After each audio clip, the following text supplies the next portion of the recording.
Snakes? Ugh, no, I hate them. Dun, dun, Madras Crocodile Bank Trust. Domu ka saam. 6 महीना उस तरफ जाता है और 6 महीना इस तरफ जाता है. You read and write Tamil?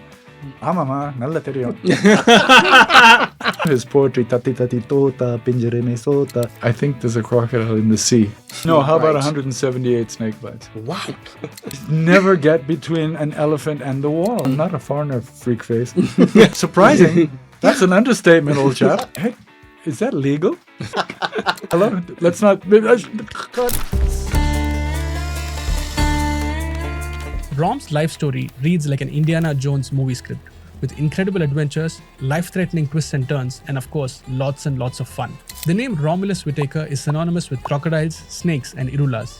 But under this facade of a wild man lies the heart of an incredible world-class scientist and researcher. Having single-handedly saved certain species from extinction, he has also set up some of the world's best reptile research centers, and he's also mentored the world's current leading scientists and filmmakers. He is Romulus Whitaker, the Snake Man of India.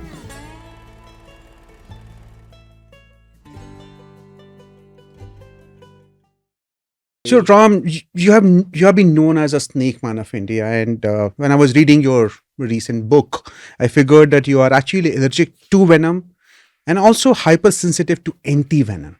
How did you survive for the last 80 years? That's a wonderful question to start with. Maybe let me explain that an allergy or a hypersensitivity can come in various forms. You can break out in hives and get all itchy and start sneezing and stuff like that. Or if you're hypersensitive to either venom or antivenom, you can go into something called anaphylactic shock. Now that is serious stuff because your lungs fill up with edemal fluid and you drown. And that can take 3 or 4 minutes. Now, you're bitten by a snake, you could go on for hours, really, until you get antivenom and it neutralizes the venom in your system and you survive it. But if you're allergic to either venom or antivenom, you can die very, very quickly. And that's very serious stuff. So which means you have a window of like 3 to 4 minutes. You have to get a shot of adrenaline fast. Okay. And if someone's bitten by a snake who is known to be allergic to either antivenom or venom, they have to have an EpiPen or at least some epinephrine in a syringe ready all the time, which I do. Okay. So that's how you survived. Yes. Awesome. And you came to know about this like very early on, right? I did. Yes, I did. I was bitten by a water moccasin, the very first snake bite I got in Florida at the age of about 21. And I didn't react allergically to that. It was interesting. But then later on, I got bitten when I was in the Army in Texas from a prairie rattler.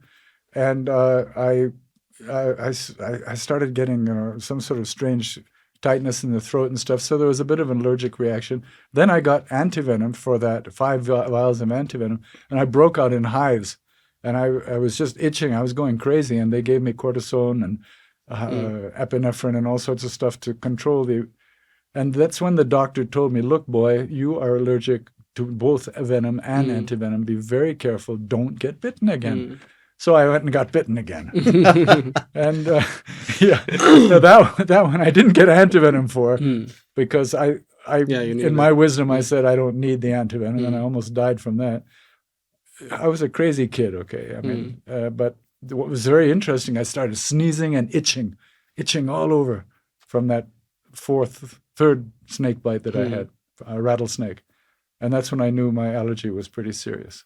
And which bite was it where you actually waited to have a coffee before actually going to the hospital? Oh yeah, that was the prairie rattler in El Paso, Texas. I was in the Army working for I was working at a major hospital there as a lab technician, and I went out and was out hunting snakes by myself and got bitten by a prairie rattler, and I got tagged by it, and I came back, and I was kind of reluctant to go into the emergency room.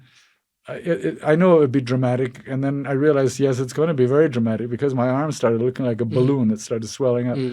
So I had stopped at the coffee shop just on the way and was drinking my coffee, and this waitress came over and said, "What happened to you, boy? You get bit by a rattlesnake. You get over to the hospital right now, boy." And I said, "Yes, ma'am." She was serious, and I realized that she was saying the right thing. So I went to the hospital.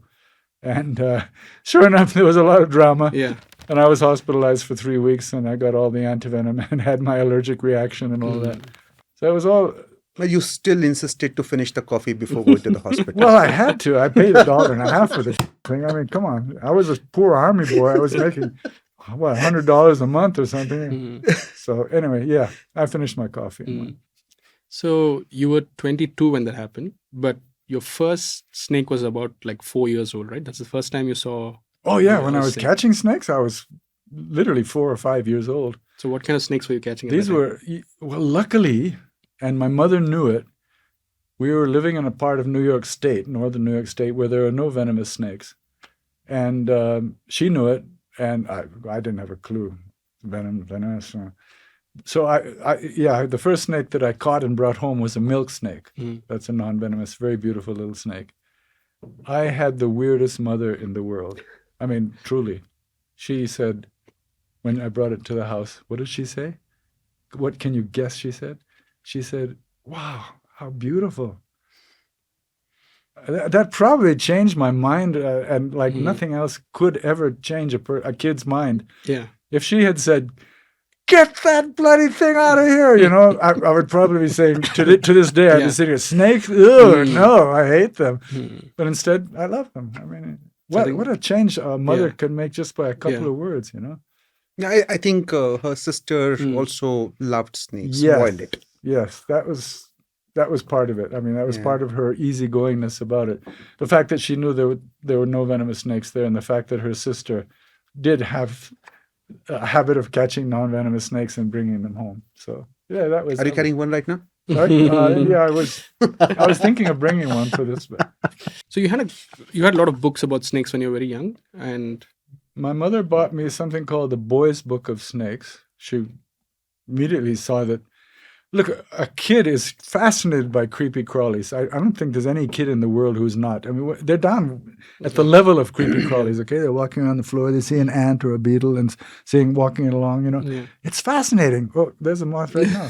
I mean, it's fascinating, these little creatures. Little flying creatures, little crawling creatures. But the mother or the father said, whack, you know, or stomp, you know, don't touch it.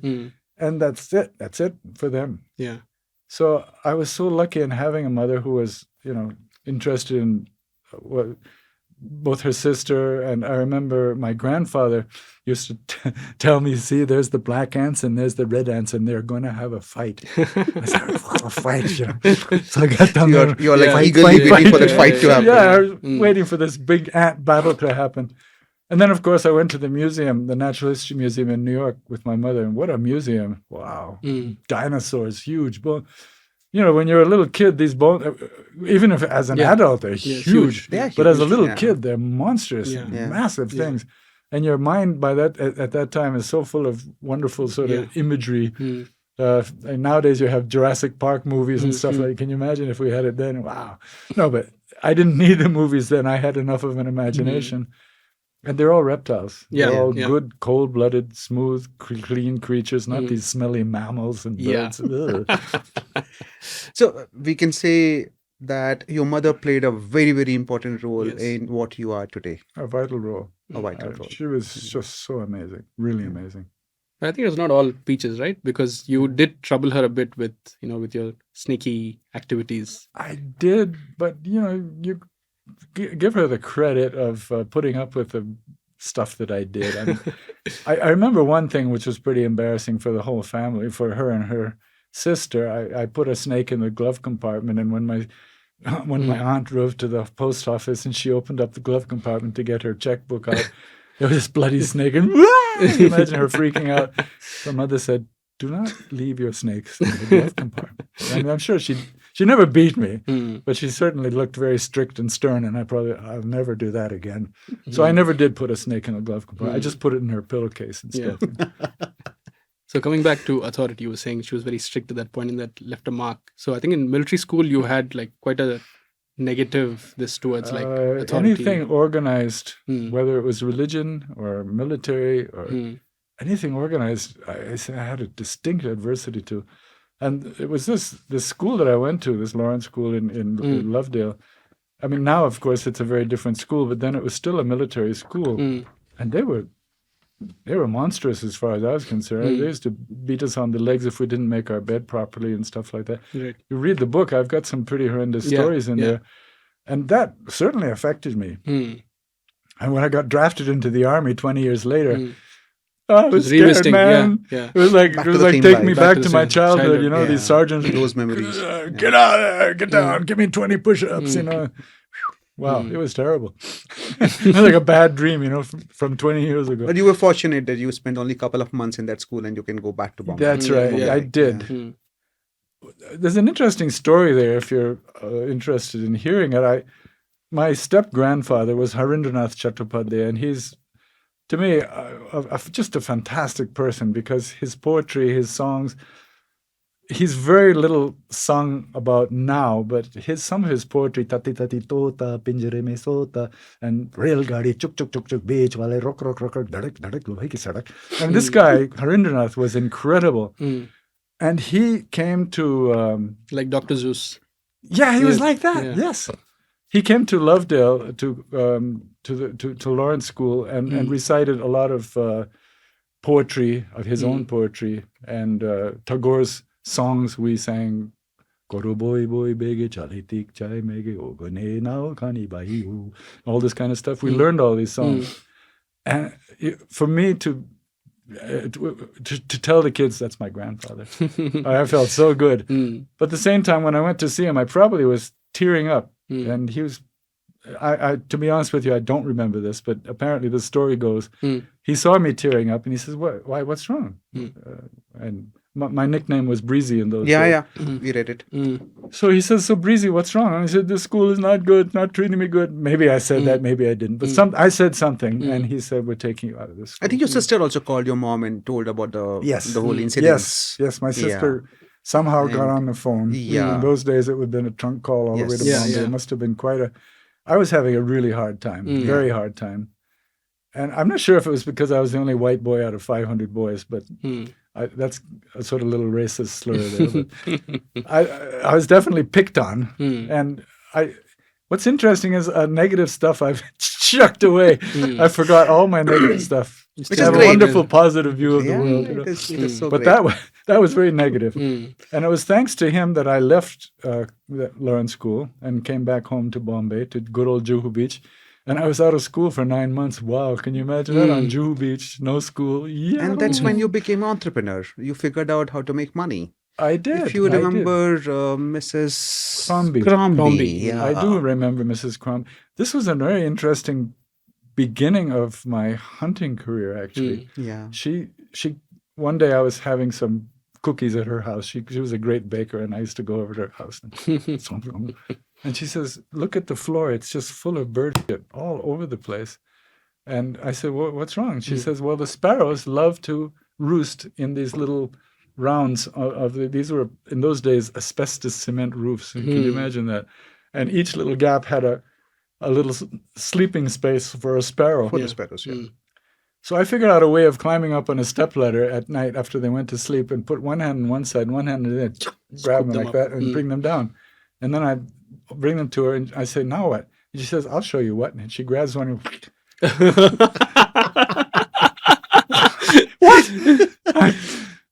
I didn't know that's what we do to them. Yeah. That's how you get rid of sparrows if there are too many of them. And And you earned 4 annas. yeah, 4 annas for each one. Yeah. And for the rats, 8 annas. Well, pigeons 8 annas, yeah. I mean, Yeah. So how did you go about catching rats then? If this was the technique you used? the for rats, I sparrows? was using rat traps. Okay. I found out how to use rat traps and stuff like that. But the sparrow thing was quite an eye-opener because I had never killed an animal in my life.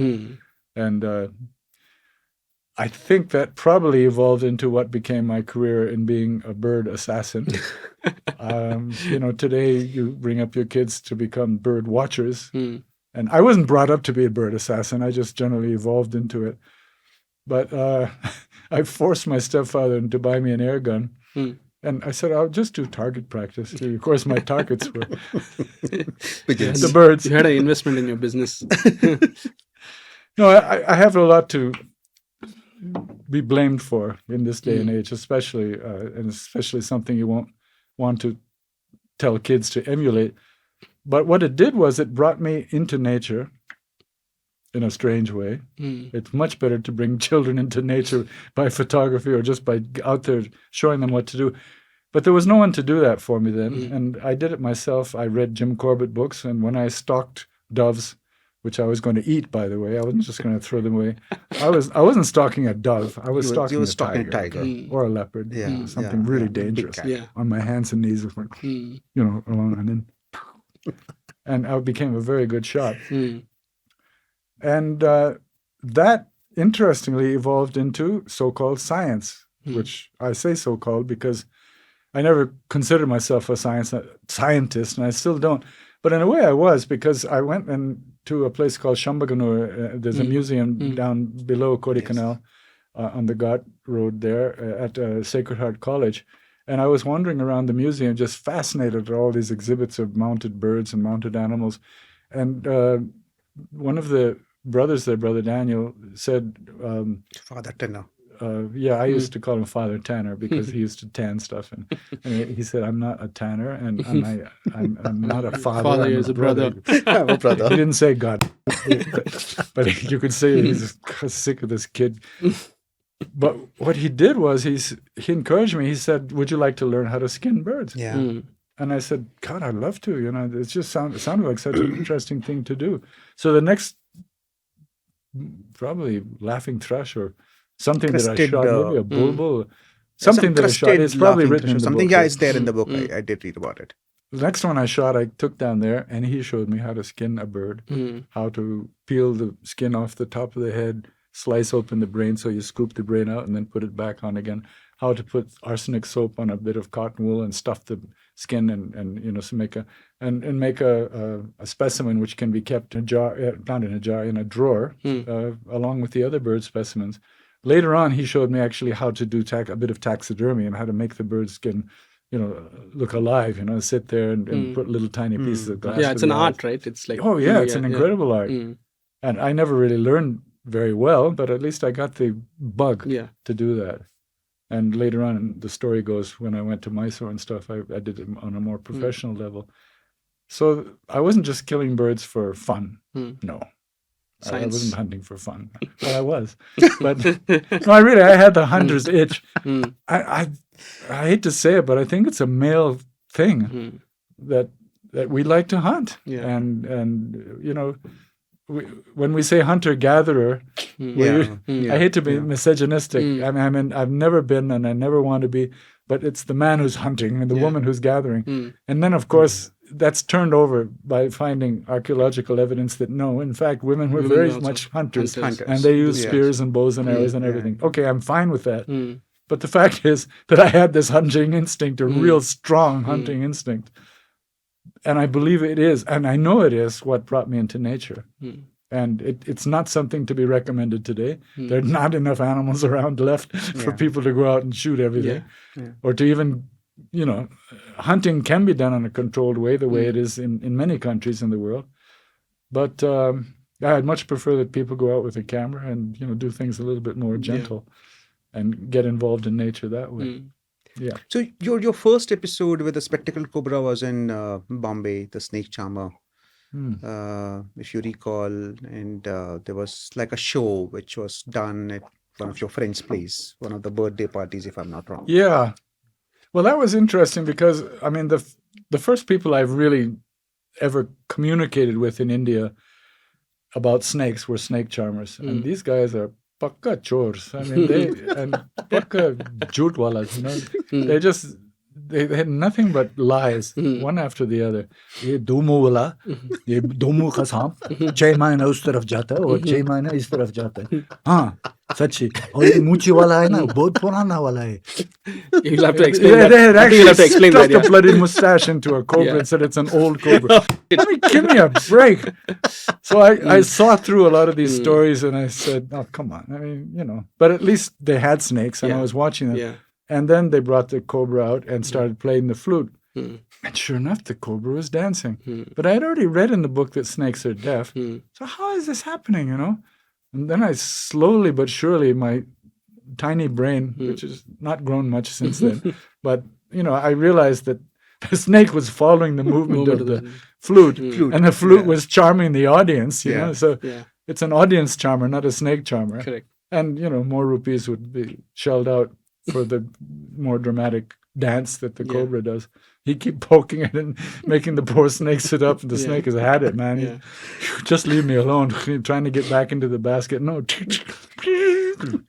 The bin has the sort of strange double tone. Yeah, You could yeah, almost yeah, imagine yeah, a snake you listening can to actually, it. It has it's got a drone. Yeah. It's got going.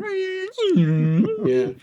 So it does sound like something that would. But he's the same snake charmer who gifted you a snake. Yeah, the same guy. I got to know him pretty well, and he took out a snake, and the first thing he did was he took a rupee coin and put it in its mouth and went like, I said, no, don't do that. And he said, nahi, to aapko, it's kaatega, nahi, it'll bite you. And I said, yeah, it doesn't matter. It's not venomous. I know. It's a trinket snake, right?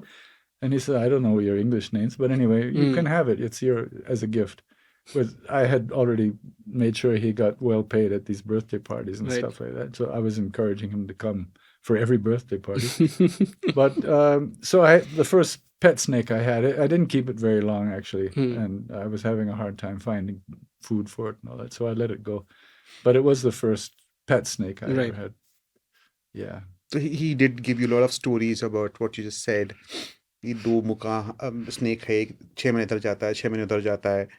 And he also must have told you a lot of superstitions. Oh yeah, the biggest one and the best one was, and which later became part of this Nagani movie, was that if you kill the mate of a snake, its mate will see your photo in the dead snake's eye and pursue you until death. It will bite you and kill you. I mean, and he would say this to the audience, and the audience would be, I'm never going to kill a snake, But in a way, if you look at I said that it slightly snakes. differently, they were kind of telling people not to kill the snakes. If I give a different kind of analogy. Okay, I'll give them a positive spin. Yeah, let's give a positive. Yeah, it's a positive spin.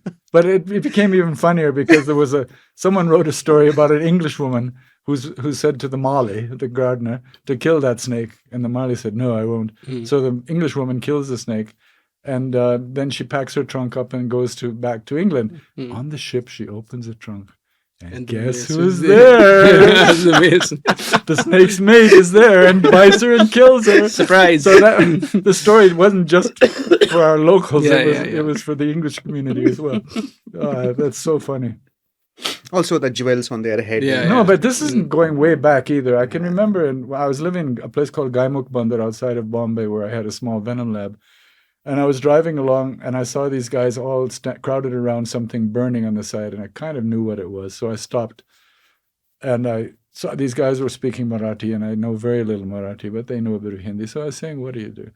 And they say, ye cobra hai, jalata hai, And why? I say, kyunke hamara photo uske andar rehta hai. My photo is going to be... He said the exact same thing that what 25 years earlier in my youth, or maybe not that long, in my youth I had heard from the snake charmer. Yeah.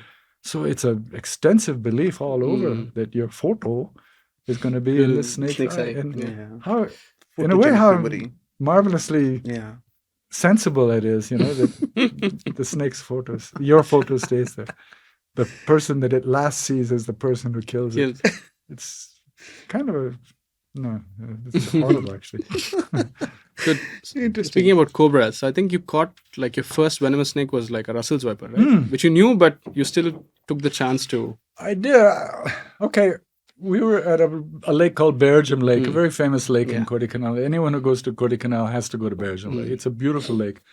And we used to go out there, we used to hike out there, which is a pretty long walk. I can't remember, 12, 15 kilometers. But we were real hikers. And I was out there with a friend of mine called Bill, and he was a butterfly freak. He was a real nutcase with a butterfly net, catching butterflies. And we were going along the lake shore, just the two of us. And I saw this snake swimming very slowly. A bloody cold place, man. 7,000 feet up, 2,000 meters. And the water's cold. You swim there. And I saw this beautiful patterned snake swimming next to the edge. And I said, give me a net, Bill. He said, what? And I said, give it to me. And I took his net and I scooped this snake out. And it was a good size, maybe 2.5 feet long Russell's viper. I recognize it as the Russell's. It's such a recognizable Yeah. snake, and I knew that it was one of the most venomous Yeah. snakes, not realizing at the time that it's possibly the most dangerous snake in the world in terms of the number of people it kills. It is incredible. And right here in Bangalore and in our area of India, we're sitting in Russell's viper heaven. Maybe not so much in the city, but in the outskirts of Bangalore and Mysore and in this whole area, Russell's vipers are very common rodent eaters. And unfortunately, they have a tendency to hunker down and stay still rather than push off the way a cobra does when someone comes near. And they get stepped on. People walking around without a light, without any shoes on, get bitten. So, yeah, I was just, I won't say I was lucky. I caught it in a very safe way. I mean, With the net, in a butterfly net. The stupid thing I did was transfer it from the butterfly net to my lunchbox. I mean, what a weirdo. If I had had one of my mother's pillowcases, it would have been safe, but I didn't have one with me. But I had a lunchbox. It was a tin lunchbox and dumped it in, closed it up. And what was really weird, and I don't know, Janaki, my wife, keeps looking at me with some sort of amazement. She said, the adults who enabled you all through your life, what a bunch of nutcases. I mean, I got back to the biology lab and I opened the box and the biology teacher says, what a beautiful snake. And I know it's very dangerous, but we can put it in an aquarium. The kids will love to see it. Yeah, yeah. So we actually put it in an aquarium in the biology lab for several days before I took it out and let it go. Let go. But man, that kind of encouragement. At that point of time when you know it's a Russell viper, you knew that it's a venomous snake, you still caught it.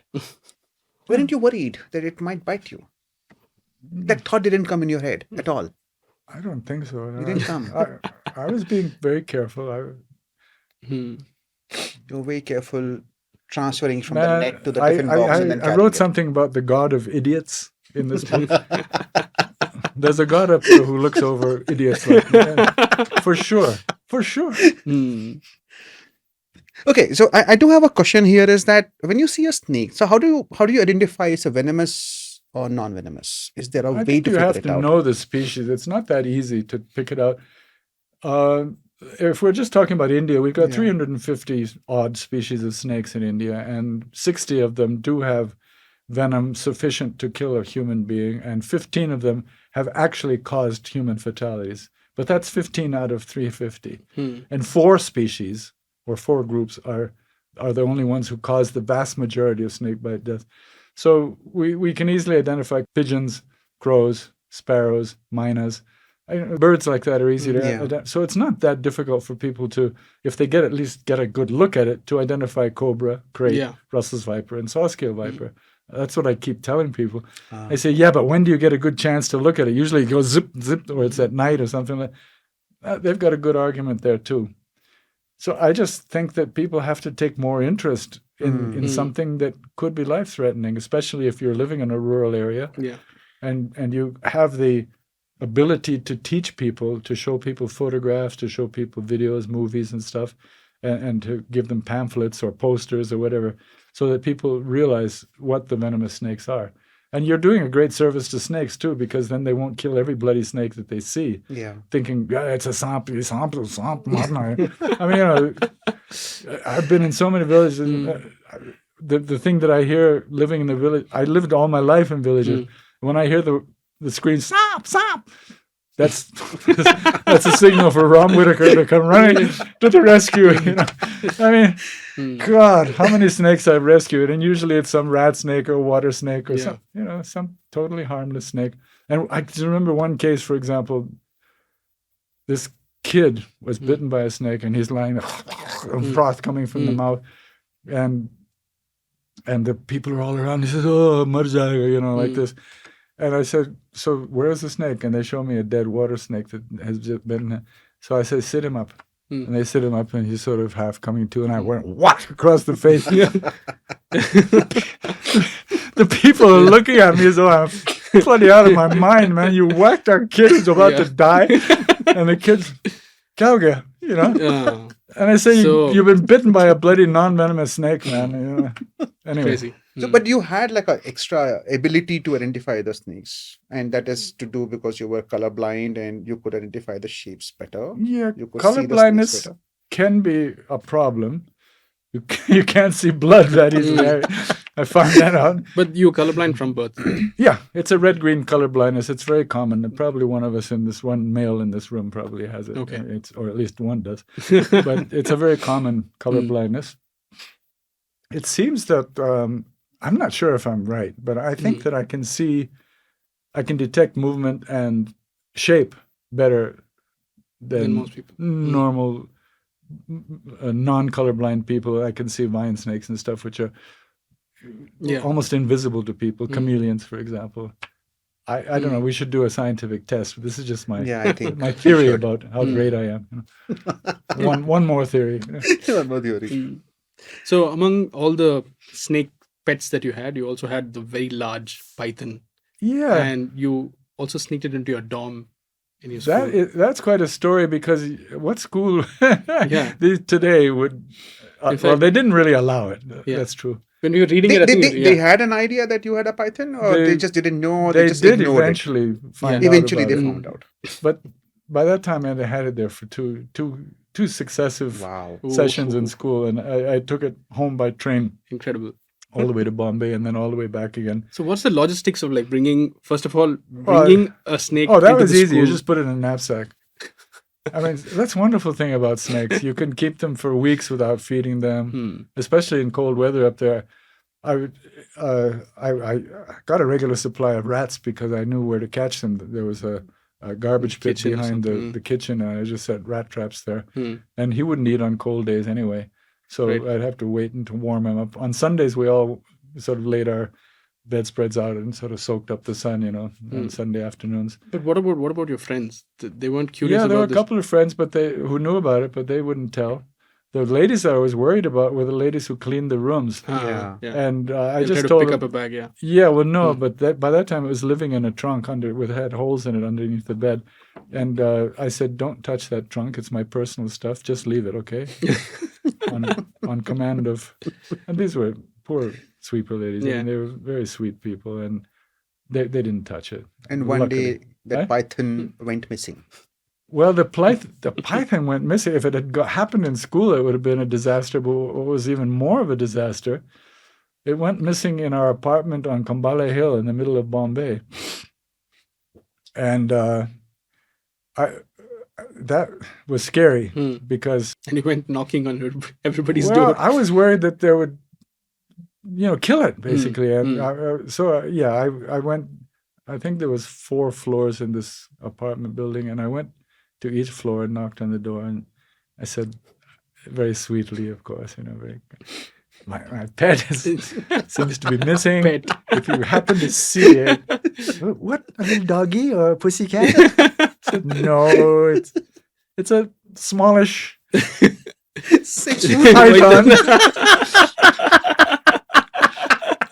And the biggest grin I could possibly make. Yeah.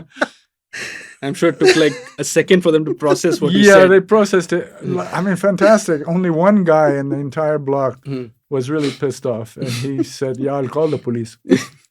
And I said, don't bother calling me. If you happen to see it, just call me and I'll come and get it. It's not a snake which can bite anybody. It's not. I don't care if it can bite. I don't care if it's not venomous. I will call the police. This guy was not going to be. So I had to walk away a bit scared about that. Okay, 2 weeks later, my step-grandmother, Kamala Devi, had to go to Delhi, and she needed a trunk from the trunk room. So I went into the trunk room, and I happened to look under all the trunk, and there was our python happily lying under it. It was going to shed its skin. So 2 weeks is usually the period it takes for a snake to hide, and its eyes all glazed over, become bluish, and it wants nothing to happen, just to be left alone. And it was left alone, of course. Man, what a relief, though. I found my python. And actually, I went back to the very friendly neighbors. I said, found my python. And I even went to this guy and said, I got your python. So, yeah. So I think fundamentally people like have dogs and cats as pets. So I think as mammals, I think they understand how to take care of a cat or a dog. Because it's pretty Yeah. similar. But like you said, reptiles are very different. Like, can you tell us like 5 things that what makes reptiles different from mammals Well, physiologically? if I generalize about reptiles, it's a bit difficult. If I generalize Yeah, about snakes, it's a bit easier. For one thing, they don't require regular feed. They can be left with a larger snake in particular, like a python, 5-6 feet long, doesn't need food for even several months at a time. You don't need to feed it. And once it gets a good feed, man, it can go for months. Right. It'll, of course, give a good shit in between. Have to be careful. But that's the nice thing about it, particularly in a place when you're in a place like a school. You don't want to have to continually bring feed for it all the time. It does need water on a regular basis. Okay. The other thing is temperature control. It can't get too warm or too cold. It has to have a regular temperature. But by and large, they require very little care. Right. And more and more, we're understanding that snakes have a lot more intelligence than we realize, and they require a lot more enrichment, a lot more interesting things to do. For example, I was in a zoo in Australia, and I walked through the snake exhibit with the curator, and I saw a whole bunch of chicken feathers in one cage, and then I went on a whole huge pile of leaves in another, and a burnt log in another. And I said, Like a primate, yeah. what are these artifacts in there? And they said, that's enrichment. And I said, what do you mean? He said, well, this one doesn't eat chickens, but you put chicken feathers in there and it spends hours and hours checking it out. And the same goes with this pile of leaves. Every leaf apparently has a different smell to it and a different feel to it. And a piece of burnt wood is very interesting to a snake. I thought, wow, man, I'd been keeping a lot of snakes for a long time in the snake park and at the Croc Bank and stuff like that. And the sensitivity of this guy, this curator, was just overwhelming to me. I thought, wow, it's just such a good thing that he has and now people are giving balls. Right, like other animals, like primates or something like that. Exactly. You don't think they do have a brain, and they do have an interest in doing stuff. They'll play with ball, and they'll climb ropes, and if you hide the food for a Komodo dragon, my son Nikhil in the Madras Crocodile Bank now, he's hiding food in an old coconut log, and this guy has to rip the this coconut log. I don't know. It's a lot of fun for him, not just throwing the meat in and then sits there for the rest of the bloody day. Right. Give him some action. Give him some fun in life. And I think the Komodos in the Croc Bank, I think were, at least when Ajay was there, was saying they're very intelligent and they're masters of like escaping out of the. They are. Yeah. Oh, a Komodo dragon is the pet of pets. I'd love to have one here right now. I mean, it's a little bit dangerous. It's true, but. So you were done with the Kodai school, and that's when you were just 12th standard, and your peer group was thinking about what they're going to do in their lives. Somebody wanted to become a pilot, and people have their own ambitions. And you had one particular ambition. You were very clear about it. Zookeeper. Animals. Yeah, I didn't think I was going to be a zookeeper as such. I really didn't know what I was going to be.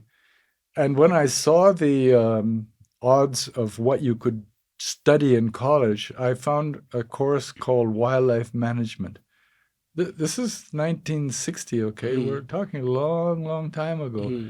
But the University of Wyoming in the United States had a course in wildlife management. And this sounded very interesting because it was to do with hunting, for one thing. And I was still very much keen hunter. But it had to do with animals and studying animals and studying them in the wild. I didn't realize you have to do zoology, English, geology, psychology. Also, to me, college was just an expanded version of high school. What a bunch of I really hated the idea of having to go back to school again. Right. I did for a whole year. You took a break and then you went to Mysore to learn the taxidermy. That was probably a big mistake too, because I had so much bloody fun, man. A whole year of just doing nothing but Pastor Romulus. Yeah. Well, I worked at the Mysore Zoo. Yeah. Oh yeah, that's where you had some interactions with leopard, and that's when I learned to be friendly with a big male. How stupid I was. Again, the god of idiots was I was really I had a halo over my head. I'd go to this leopard, and this guy got to know me so well. It was an adult male leopard, and he was going nuts in his poor cage. Poor guy, he had no enrichment whatsoever except Rom Whitaker coming every couple of days. And he would hide behind this big water trough, and I just see his ears and his eyes sticking over the top. And I'd sort of fake around the side and hide behind a tree, and he'd, where is he gone? Where is he gone? I would play a game with him, and then I'd go, rah, like that. And he'd come charging over to the fence, to his cage bars, and I'd put both of my arms in and stroke his back like that. And he would go, grrr, grrr, grrr. That guy, all he had to do was, or, and, both arms would be gone. Yeah. And the zookeepers didn't say anything. I mean, it was the day of idiots, of not only gods of idiots, but idiots. Yeah. I mean, but I was so lucky because I learned so much about an animal that way, and learned to love a wild animal and feel sorry for him too. And then learning about the elephants as well. The elephant keepers were so nice to me to let me climb up on elephants and feed the babies and stuff like that. And just the opportunity of taking a big ball of ragi and putting it down the mouth of an elephant. Yeah. You put it right behind the tongue, otherwise you put it in front of the tongue, bloop, it'll fall down. You put it behind the tongue and you feel the silky tongue of it, it's like it almost swallows your arm.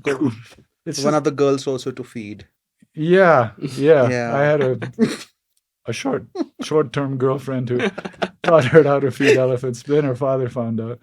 No, and those weren't good days for having girlfriends in India. And then you had an incident with the calf also, one of the elephant calves with whom you used to play. Yeah, just like the leopard, had a close call. Yeah, that was probably another one of those examples of, it seemed like a small lesson, but a very important lesson. I walked into the enclosure, and I think I just finished feeding one of the female elephants. She wasn't much taller than my shoulder height. There was a female, and I was rubbing her like this, and I was against the wall, and she loved it. She put her head up, like then make some sounds and stuff like that. And then she started pressing me against the wall. I thought this was nice. She was just being friendly. She was being friendly, but she didn't know how strong, how heavy she was. And I was getting crushed, basically. And I didn't hear bones starting to crack yet, but it was at that stage, and like that. And this guy, Dieter Rinkel, who was a zookeeper from Germany, from Hanover Zoo, saw my plight. I mean, just like in the nick of time, he had an ankush, one of these, I don't know what you call it, but an ankush. He was able to get it off you. And just poked her in the side, and she immediately let me go. I felt such relief, and he just, he literally said, he was German. He said, "Dummkopf," and I said, "What? Dummkopf, you dumb head." And you never get between an elephant and the wall. Don't you know? And I said, I guess I don't. I mean, now I do. Now I know. That was pretty scary. I wouldn't be here if it wasn't for him. And you had your lesson. Yeah, no, it was a great lesson. Never put your guards down. Yeah, I mean, it's a domestic animal, but it is an animal not knowing what it is doing, and maybe. I mean, an animal can be friendly toward you and so be playful, kill you in a friendly way. Yeah. The elephant would not really know. Oh, this poor guy's lying on the ground. I just killed him. But what does he know? What does she know? Yeah. Wow, what a lesson! I think in your book you'd mentioned, and other articles also, that Bill Haast was like a very important person in your life, and you ended up spending like two years working with him. Yeah, it's a nice surprise. In high school, we had very little outside reading material, but I had a language teacher. His name was A.J. Musil. He came from Latvia or someplace in Europe, and that day, one of the ex-USSR countries, and he was a refugee, and he came to India as a language teacher. He knew Latin, French, the whole works. And he had a lot of magazines of all different kinds, and I think one of them was either Pageant magazine or something from America. It probably had pictures of pretty girls in it, which is probably why he had it. But the important thing was there was an article about the snake man, William Haast of the Miami Serpentarium. And I read this and I just swallowed that story like gold. And it was about this guy who extracted venom from snakes, and there was some dramatic pictures of him with a king cobra like that, and he's just about to catch it, and he's been bitten so many times and survived. So I think I was 14 or 15, and I wrote him a letter. Good old snail mail in those days, aerogram. Probably took 20 days to get to the... And he writes back this typed letter. I wrote to him saying, I'm very interested in snakes, and I live in India, and so I probably sounded a little bit older than I actually was, purposely, And he writes back saying, it's wonderful that you're interested in snakes. Please come and visit us when you come to the United States. And, by the way, I'm very interested in getting cobras from India if there's any chance that you can arrange that for us, or something like that. Okay. I wish I had saved his letter. But it was like, wow, You already have one of my task. gods. Yeah. You and your task. Yeah. So in the United States, I was doing all sorts of odd jobs, and I got kind of fed up. I had already tried college, and I had been a merchant seaman, and I was going to catch one of these ships, these grain ships from Florida to India, and I was going to jump ship, and I found out that you could jump ship and then get a doctor's certificate to say that you're incapable of going back by ship. Okay. And then you get to stay in India for your treatment. Okay. And then I was going to Never go back. never go back. I was going to go home. Yay. That was the plan. And before I did that, I stopped at the Serpentarium, and it was just by pure luck. Someone had just quit there, the guy who did the guided tours. And I met Mrs. Haast. And I think I wore a clean shirt that day for some reason. I mean, just by luck. And I must have combed my hair too. Anyways, I must have looked less like a hippie than, And I just probably exuded a lot of interest in snakes and in doing stuff with snakes. She said, would you like a job? And I said, well, yeah, incredible. What kind of job? And she said, well, the guy who took guided tours, you know about snakes? And I said, of course. Yeah, right. What a liar. I mean, I knew about snakes, but not really the stuff that she wanted me to know. So I got a job with them, and she said, we'll give you a temporary job and see how you do, and we'll give you $65 a month. $65 a month. I had been a merchant seaman for, I had been making $900 a month or something ridiculous $65 a week. It wasn't so bad. But anyway, it was a pittance but what a chance. So I took this job at the Serpentarium, and I ended up staying there for 2 years. And Bill Haast was not an easy man to communicate with. He was a silent person, and I could hardly have a conversation with him. You couldn't initiate a conversation. If he initiated the conversation, yes, then you could talk to him. But the point was you could observe him and see what he does and see his work ethic and learn work ethic, which I did. And I think I've carried that through to a lot of people who worked for me. If you ask Jerry Martin, people like that who worked for me, say, where did you learn this discipline, for God's sake? I mean, show me where's your director's handbook? He used to joke about that. I said, no, it's all in my head. And it's true. I did learn a lot from him about keeping snakes, about extracting venom, and just in general, maintaining a serpentarium, which eventually proved wonderful for me to start the Madras Snake Park. It was essential. So I was just so lucky getting every step of the way. This story that we're telling right now shows how much luck was involved.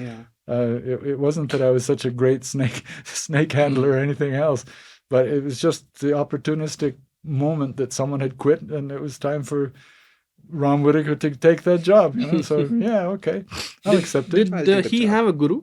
Like, who did he learn it from? No, he didn't. He didn't have a guru. He learned it entirely himself. I think he was bitten by a rattlesnake when he was in the Boy Scouts, when he was young. He had parents who didn't like snakes, so he kept snakes out in the woodshed, venomous snakes and stuff like that. And then slowly but surely got into this whole idea of a serpentarium and producing. He was the largest venom producer in the world at that time when I joined him. And he also used to inject snakes. Right? So in this book of yours and Janki's, you mentioned about it. He had more than 80 venomous snake how about bites. 178 snake bites? Wow. and he lived to 100 years old. Yeah, and that's surprising. It is surprising. That's an understatement, old chap. That's incredible. It's Yeah. incredible. That's unreal. Yeah. Wow. And people say, how come you got bit so much? Are you clumsy? Well, that thought didn't If, even no, cross my head. if anyone ever said that, Yeah. I'd sock him. Yeah. He said, look, I handle snakes a couple of 100,000 times a year, extracting their venom. And I'm very gentle with those snakes. I'm very careful. And accidents happen. And that's basically all Just he would numbers, say yeah. to somebody like that. Yeah. If, the thing is, when he was extracting venom and handling snakes, his wife, Clarita, would be giving the talk about what he was doing. And Bill would never answer anybody's question. And people would say, is he deaf? And no, because he was concentrating on what he was doing. Yeah. He wouldn't register that there were 20 or 50 or 100 people watching what he was doing. He would just continue focus on what he was doing. And he used to inject.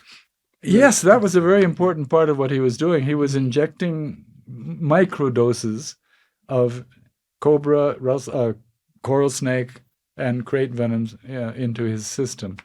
And the doctors were telling him, look, this is very dangerous what you're doing. Your liver and your kidneys can suffer very seriously from this. Don't do it. But it pulled him through 178 snake bites. Wow. And he got bitten by tiger snakes and crates and twice by king cobras. And yeah, And when you mean micro we doses, called him God, by the way.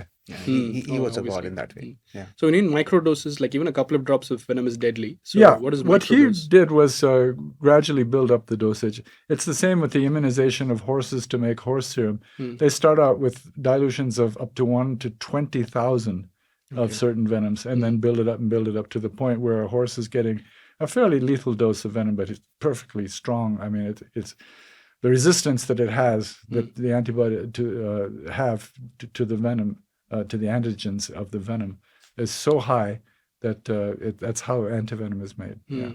Okay, so I would love to know something more about, so what is snake venom and how does it work and how does anti-venom works? Okay, I mean, we can say it fairly simply because we have to, because that's my level of understanding of it myself. But basically, it's a cocktail of enzymes, proteins, and toxins, okay? Very complex, as many as 100 different kinds. And each venom is different. There are hundreds of different venoms, hundreds of different venomous snakes in the world. And the people who are working with venoms are finding out even much more than we knew way back when I was working for Bill Haast. People like Karthik Sunaga in the Evolutionary Venomics Lab right here in this city in Bangalore are doing fantastic work and learning so much more about snake venoms, and all leading to the production of a better antivenom and a better cure for snake bite. So basically, these are all... The reason that they evolved these venoms, of course, is twofold. One is defense, but that's a minor aspect of what the venom is for. The major aspect of venom is for securing prey. And so when a snake, for example, a snake which feeds only on birds, there are a few snakes that feed on birds on an island, Curacao, in the Mediterranean, in the Caribbean, where the venom is so toxic because if a snake bites a bird, it's going to fly away very fast. It's going to bite it and kill it very quickly. And the sea snakes have very toxic venoms because it catches a fish, and a fish has got to be killed fast, otherwise it's going to swim away. And other venoms are maybe not so toxic. The ones that snakes that feed on rats, well, it's pretty toxic, Russell's viper and cobra and stuff like that, but toxic enough to kill a rat fast enough before the rat can start chewing on the snake. Rat is a pretty dangerous creature. So they have all these different levels of toxicity, and that's the primary use, of course, is to neutralize the movement of their prey. And it's very effective.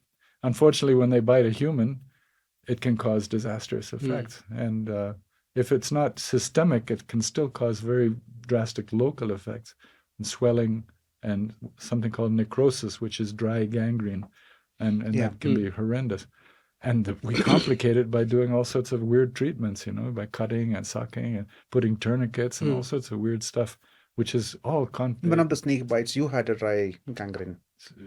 yeah, I did get some Yeah, gangrene yeah. from the rattlesnake bites. Yes. Yeah. Even though I was very well treated at a hospital. Yes. So no matter how well treated you are, you can get pretty serious effects. I remember one of the Irulas was bitten on the finger by a cobra, and we got him to the hospital in time, and but they did put a tourniquet on, so there was quite a bit of necrosis on his hand, and he kept coming around to the to our snake park with his finger like that, sticking out like that. And I said, it's getting in your way. I mean, how can you do anything? Next time he came, it wasn't there anymore. I said, what did you do? And he says in Tamil, watch it. I said, take it. He said, I broke it off and threw it away. What? Yeah, it was dead. It was gone. So I just broke it and threw it away. But the way he said it in Tamil, it was just, I almost laughed, but it wasn't a laughing matter, really. Yeah. I mean, but anyway, that's what you do. When it gets in your way, you break it off and throw it away. So after your stint in US, but you still wanted to come back to India. I mean, you had a Still good wanted life. to. I always wanted to. But you had a great life in US. You were having a ball of a time. You traveled across the globe. So why not continue with Bill Haast after that time? That's a good question. But I had been brought up in India. I lived from the age of, 10 years, from the age of 8 all the way up till 17, 18. And my mother lived here, my brother, my sister, they were here. Everything that I loved was here, and the interest was here. I mean, when I think about America and the fun I had, I think primarily of the snakes that I caught, the rattlesnakes, and the beautiful countryside, the hunting that I did. Yeah. But India had the same thing, except the hunting. We won't talk about that, of course. So your final trip, eventual trip back to India in 1967, you financed the ship ride by catching snakes. So how did you go? What was the story behind that? That was, I did 2 major trips. The first trip was up to a place called Binghamton, New York. And I had already heard from a friend. He said, if you want to see timber rattlers, come up there in, I think it was April, just in the springtime when the snows have melted and the sun is coming down. And these rattlesnakes are emerging from their dens by the dozen. I said, my eyes, yes, I want to see. So a couple of friends of mine and I got into his van and we drove up from Florida and drove up there. And over the next couple of days, sure enough, we saw these huge timber rattlers. We got an order from a guy called Gordon Johnston, who was a venom producer in New Jersey. And he was paying really good money. I can't remember what it was. It was $10 or $20 per snake. And we got, I think, 50 or so good-sized timber rattlers. And we just had to share it between 3 of us. So we made a pretty good packet. But the main trip that I took, I had gone to the Staten Island Zoo. And there was a very famous herpetologist in charge of the Staten Island Zoo at that time. And he was very interested in rattlesnakes, particularly these small rattlesnakes that lived in the mountains in southern Arizona. And I already had been there when I was in my Army days, and I knew exactly where to find these rattlesnakes. And he said, I'll give you $50 if you find a Willard's rattlesnake, and I'll give you $10 or $20 for a Price's rattlesnake or a Green Rock rattlesnake. And, I started figuring it out in my head, how many do I have to get in order to make this $500? So I didn't have a car at that time, but I had an old Ford, which I sold. So I had to hitchhike out to Arizona. It took me several days to get there. This guy's name was Carl Caulfield, Dr. Carl Caulfield. And he had written a book called Snakes and Snake Hunting. And that became sort of a Bible to a lot of us young herpetologists in America. We read about it and go to the places that he mentioned. And he wrote to me later and said, I was really sorry that I gave these details about these places because So they many become people came there. inundated with these bloody snake hunters, And I was one of them, of course. But I went back to the Huachuca Mountains. Huachuca means Thunder Mountains, Huachuca Mountains, in the local language, the Cochise Indians. And the reason it's called the Thunder Mountains is because there are these rock slides, these very impermanent sort of hillsides collapse. And they're all boulders. Like an avalanche. Yeah, and these avalanches cause, and you hear it quite often. So the name. That's why it's called Thunder Mountains. Okay. Thunder Mountains. So the cool thing about it is that these rock slides attract a lot of lizards, and these lizards are fed upon by these snakes. That I wanted. So I found a Willard's rattlesnake almost the first or second day I was there. I hate to say it, but I was so commercially oriented, and I said, "Wow, $50!" I mean, it was such a beautiful snake. How can you say $50? Anyway, in this day and age, I look back at myself as a bloody commercial snake hunter. I was, but I wanted to go home. Okay, I'll give myself all these excuses. I'm selling these snakes because I want to go home, and they're going to be kept well by Dr. Caulfield in this beautiful Staten Island Zoo and all that. So at least they weren't being killed or something like that. Yeah. I'm not killing them. Or I'm not skinning them or anything. So, but I needed much more than that, $50. I needed a bunch of green rock rattlesnakes, a Mojave rattlesnake, which are big and very dangerous, really scary rattlesnakes, and some of these Price's rattlesnakes, as they were called, twin spot rattlesnake, which were found at a very high altitude, 9,000 feet up on this place called Miller Peak, which went up there and hunted. But it was such a wonderful place to hunt. You could walk all day and see deer and bear, and it was just such a beautiful place. Yeah, it's a pretty wild place, right? So, it's become a national heritage area, and it was all Indian territory in those days. I mean, prior to, and there was even a trail from Miller Peak down into Mexico. It was called Montezuma's Trail. You know?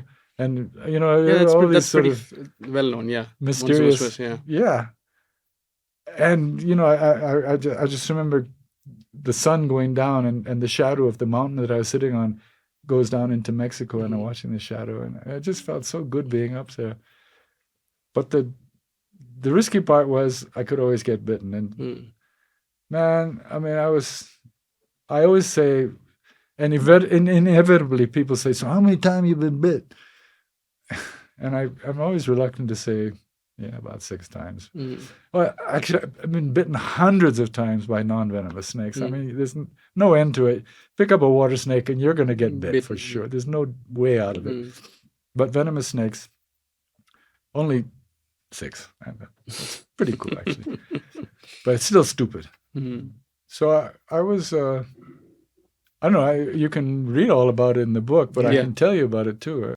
So Ram, when we spoke about doing this whole podcast, and I have obviously known you. I have met you way back in 2014. I have seen your interviews and everything. And obviously I got to know about snakes and rock and roll. So I said, okay, I have to get the book in my hand, and I would like to know about your early years. And fortunately, one of my friend ordered a book, and you won't believe it got delivered in Kanha, where I stay now. And I was... Hey, Amazon. Hey, Amazon, you're right. So it got delivered there. I got the book in hand. I said, wow. Cool. I was blown.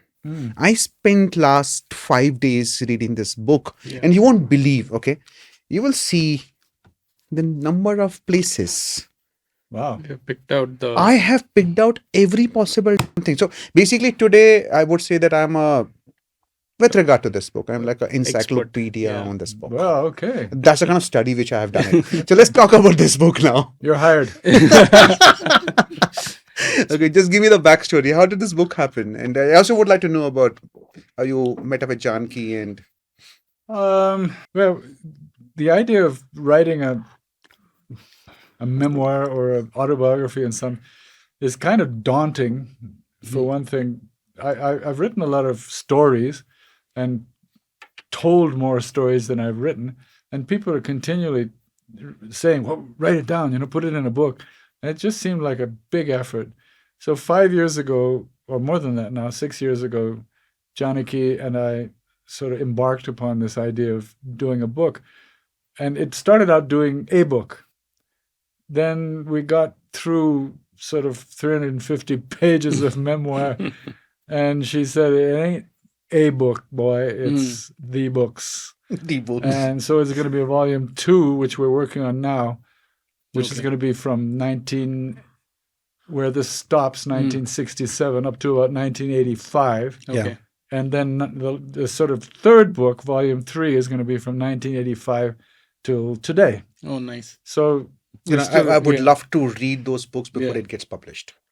yeah, sure. And you can review them for us. I would love to review. You would. I'll tell you, the first one took us this long. For one thing, we were both novice. I mean, she's a professional writer, and and has done some marvelous work. My husband and other animals, and really good stuff, which has been so well received. But I have no idea of how to put together all these stories in a way which is somewhat chronological and logical in the whole sense. And I think what we're blown away by is the amount of detail in the books. Yeah. Yeah, a lot of Incredible. people say that, and I'll tell you, we have to go back again to my mother and to my cousins and my sister and brother, my 2 sisters and my brother, and other people in the family who we've got a collection of old letters and books and stuff that they put inscriptions in and stuff like that, which we delved into and got out from here and there. And writing to them, confirming certain dates and all that kind of stuff. So we did quite a bit of work. I think hats off to Janki the way she pulled this book up. Yeah, no, I'd say it's just a lot of effort has gone into this. Yeah.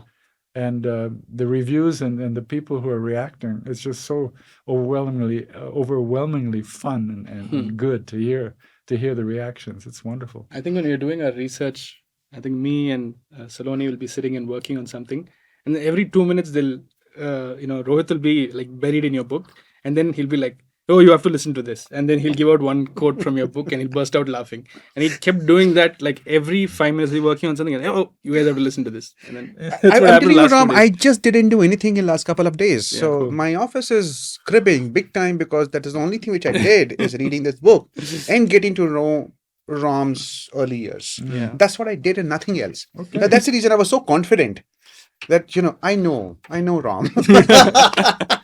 Oh boy. No, I'm Little talking do about you know. I'm talking about whatever is written in the book. I know something Yeah, about I'm it. very curious about what got left off. Yes. We should have another round of podcast for that. Yeah, Whatever is left out, we should do it separately. Maybe for a very limited audience. Yes, I was going to say a limited audience. Limited Yes, audience. yes, right. We'll censor it. Who can watch that? Okay, coming back to the point is, so you came back to India and you set up a venom extracting unit in close to Bombay, and then you were traveling all over the India, and you end up reaching Chennai. Madras, Mhm. and you met your peer group. Yeah, I'll tell you, it was again, in a way, coincidental, but since I had grown up in a way in Tamil Nadu, having gone to school both in the Nilgiris as well as the Palnis, and spent 9 years of my life there, I spoke reasonable Tamil, and I had no idea about this tribe called the Irulas, but a guy called Harry Miller was the head of the photography department at Indian Express. A weird dude, but a very interesting fellow who was also interested in reptiles and snakes, and wrote about the Irulas in the Indian Express. And I read this article and I said, wow.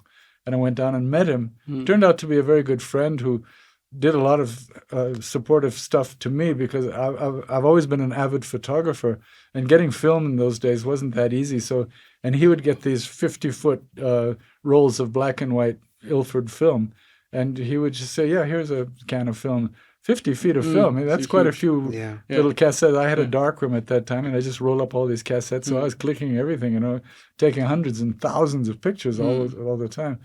But the main point was that he introduced me to an Irula called Arjunan, who living out at a place called Avadi, which is outside of Madras.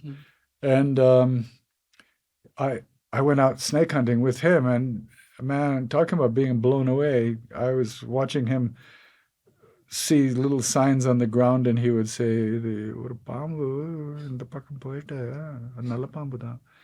I said, "How do you know it was a cobra going this way?" He says, "Don't ask me." In other words, he say, "I know, okay, stupid white guy." I mean, I don't know what is going on in his head, but anyway, it seemed like he was calling me stupid, but Yeah. He was right. It was a cobra that gone that way, and he said it's gone straight into that rat hole. And he dug for. He had this short crowbar with a nice shiny blade on it, and he would take the blade and shine the sunlight down into the burrow, as though it was a torch. And through the beam of light, you could actually see the cobra down inside there. So what? I mean, all this brand new stuff I was learning in the first day that I went out with him, And he pulls out a cobra and bags it, and it's all nothing for him. And he was one of the suppliers for the snakeskin industry. I mean, they were catching thousands and thousands of snakes. Literally every day, thousands of snakes were being killed for the skin industry. Well, I wasn't a big fan of the skin industry, obviously. I don't like killing snakes for obvious reasons. I realize this is their livelihood, and I'm all for sustainable use of wildlife. I'm very much in favor of that. But this was not sustainable. It was just killing every snake, whether it was a breeding season, whether it was male, female, whatever it was. So I was part of I wouldn't call it a campaign, but anyway, the government did eventually stop the killing of snakes for the skins in the 70s. In the mid-70s, it was finally stopped. But what I did get to know, I got to know more Irulas, and I actually moved from my little venom lab in outside of Bombay and moved to a little place called Saleyur outside of Madras, and bought a little piece of land. I rented a little piece of land for 125 rupees a month. It had a little house to live in on it, which was just all I needed. And remarkably, it had a foundation of a house with 9 rooms. Okay. Wow. And it was just a foundation. But the foundation, and I could see, I mean, it wasn't second sense or anything. It was just sense. I could see it. If you remove the earth from these 9 rooms, Yeah. I had 9 snake pits. All I needed was people like my brother and other suckers to come down and help me dig out all the earth. Yeah. And, and hire local people to help us out. I didn't have very much money, but I hired a guy who worked for us called Money, and he had a gold chain, and we used to pawn his gold chain, and we'd get 500 rupees from it. And that was 500 rupees more that we could spend. It was a crazy time. I had a stack of records. I had fishing equipment. I had all sorts of stuff I brought from America. I sold it all, and I had money, little bit trickling in, and made India's first snake park. I mean, it's kind of a weird way to start, but what the hell? And that was in Saleyur. Sorry? It was in Saleyur. It was not. Yeah, it was way out in Saleyur. Okay. The magical part of this, there's all sorts of magic in this story, but the real magical part was a guy called K.A. Bojashetty, who was the chief conservator of forest, Tamil Nadu. Okay? Say what you want about forest department anywhere, and there are ups and downs we've had with them. But this guy came out there, and he said, this is remarkable. You have a wonderful place, but you're way out there. People are not going to come. There are a few people will come, and in fact, a Hindu reporter came out there and did a Sunday spread with some wonderful photographs of the snakes and stuff like that. And that brought even more people out to come and see the snakes. And we made a staggering 65 rupees in one day, 4 annas per ticket, 25 paisa per ticket. But that wasn't really enough, Yeah. And this guy, Bojashetty, comes out there and he says, we've got land in the city in a place called Gindi Deer Park, and we've got something called the Children's Park. Yeah. We can lease you some land there, and you could set up your snake park there. I don't know what my mouth did or what my eyes did, but obviously I probably like that. So thank you very much, sir.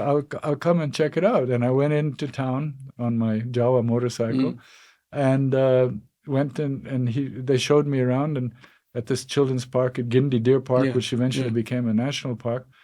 And they said, we can write a government GO to lease you half an acre of land for 250 rupees a year.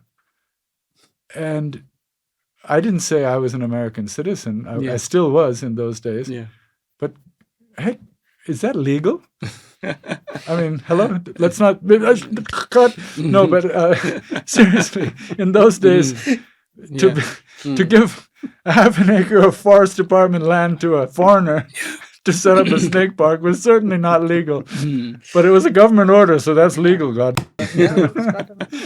And And then a few colleagues and a few local businesses chipped in a bit of money. Mhm. And some friends of ours that I had made already, who had come out to see the snake park there, all helped us make the various. I already had enclosure designs based on what I had done at the Miami Serpentarium, and so we made the snake park. 1969 was when I set it up out in Cellier, but 2 years later, 71 was when we opened up the Madras Snake Park in town, and we got an amazing 10 lakhs visitors in the first year. Crazy. 10 Wow. lakhs 10 visitors lakh visitors. at 25 paisa each is a lot of bread. Yeah. And that was just perfect because we needed that money to build it up into what it still exists. I mean, Yeah, it's a landmark. Mm. And for tourism, for local people to learn, it was an educational institution, you Yeah, could call it. yeah. So yeah, it was a very successful enterprise. And when you started, did you do a lot of research to begin with, or were we just having snakes? There was not much research going on as such. My main research was traveling around the country looking at doing crocodile surveys to begin with, and at the same time doing herpetological surveys in the Western Ghats. So my primary research was doing surveys, finding out what lived where, what the status of animals were, particularly crocodiles. So that became a whole new chapter, which happened a bit later. So how did you jump from snakes mostly to crocs? How did We jumped there basically because in the early 70s, just after we had opened the snake park, we got a couple of crocodiles, one from the Madras Aquarium. It was a 7-foot crocodile living in a 7-foot aquarium. And I said to the director of fisheries there, I said, he's not able to turn around. And he said, and he was another one of those far-seeing guys. And he said, "You're right. That tank is just not big enough for him." And I said, "Look, I give you an opportunity. I already had a couple of small crocodiles. I said, I'll give you one of our small crocodiles. You give us this crocodile." He didn't flinch. He said, "It's an excellent idea." And we had to, of course, go through the process of jumping into that aquarium. And this first crocodile I ever wrestled. Yeah. I had wrestled alligators before, but never a crocodile. Anyway, it was good fun. That's a whole new story, which will go on for a couple of hours, so we'll leave it for now. But anyway, got him to the snake park and had him in a nice new enclosure. Then the Porto Novo had a crocodile at the CMFR, Central Marine Fisheries Research Institute, had a small lab there, and they had a crocodile in a sort of little in the sort of intersection of a road. They had a little pond, and there was a crocodile, and that turned out to be an adult female. She was small, but she was an adult female. So we had an adult male and an adult female croc. We put them together. She laid eggs the first year we put them together, and they were breeding in captivity right there in the snake park. They were the ones who started me on this big thing about crocodiles, because that combined with that activity that happened, combined with the fact that I went and did surveys, thanks to the World Wildlife Fund, which gave me grants to do surveys throughout the north, including the Chambal River, which was bloody dangerous in those days, I have to admit. Crocodiles were on the way out. They were really facing extinction, especially the Is it gharial. to do with the habitat? Is it to do with the rivers where... The killing of crocodiles for their skins, the killing of crocodiles just because people didn't like them, collection of eggs to eat them, alteration of rivers in dams, and things were all going wrong for crocodiles. So they were really in bad shape. And this was happening in parts of America and parts of Africa as well. And we were in touch, again, by snail mail with people who were working on crocs over there. We knew nothing about collection of wild crocodile eggs, how to handle them, how to incubate them. But these wonderful people, Tony Pooley in South Africa, Ted Joannan in Florida, people all around the world were sending us their papers about crocodiles. And I was learning so much by just corresponding with these people, how to breed and how to rear crocodiles in captivity and then release them back to the wild, restocking. And this was magical because it also coincided a little bit later with Indira Gandhi's period as the prime minister and very much into wildlife, and a period when Project Tiger was starting, and Project Crocodile started. So we were part of the whole movement. It was just She did come to the Croc Bank, Yeah. Indira Gandhi. She came to the Snake Park. Oh, Snake Snake Park. Park, yeah. Okay. But I feel that you had a knack of convincing people. You had a knack Yeah. of making people to even give a grant or donation.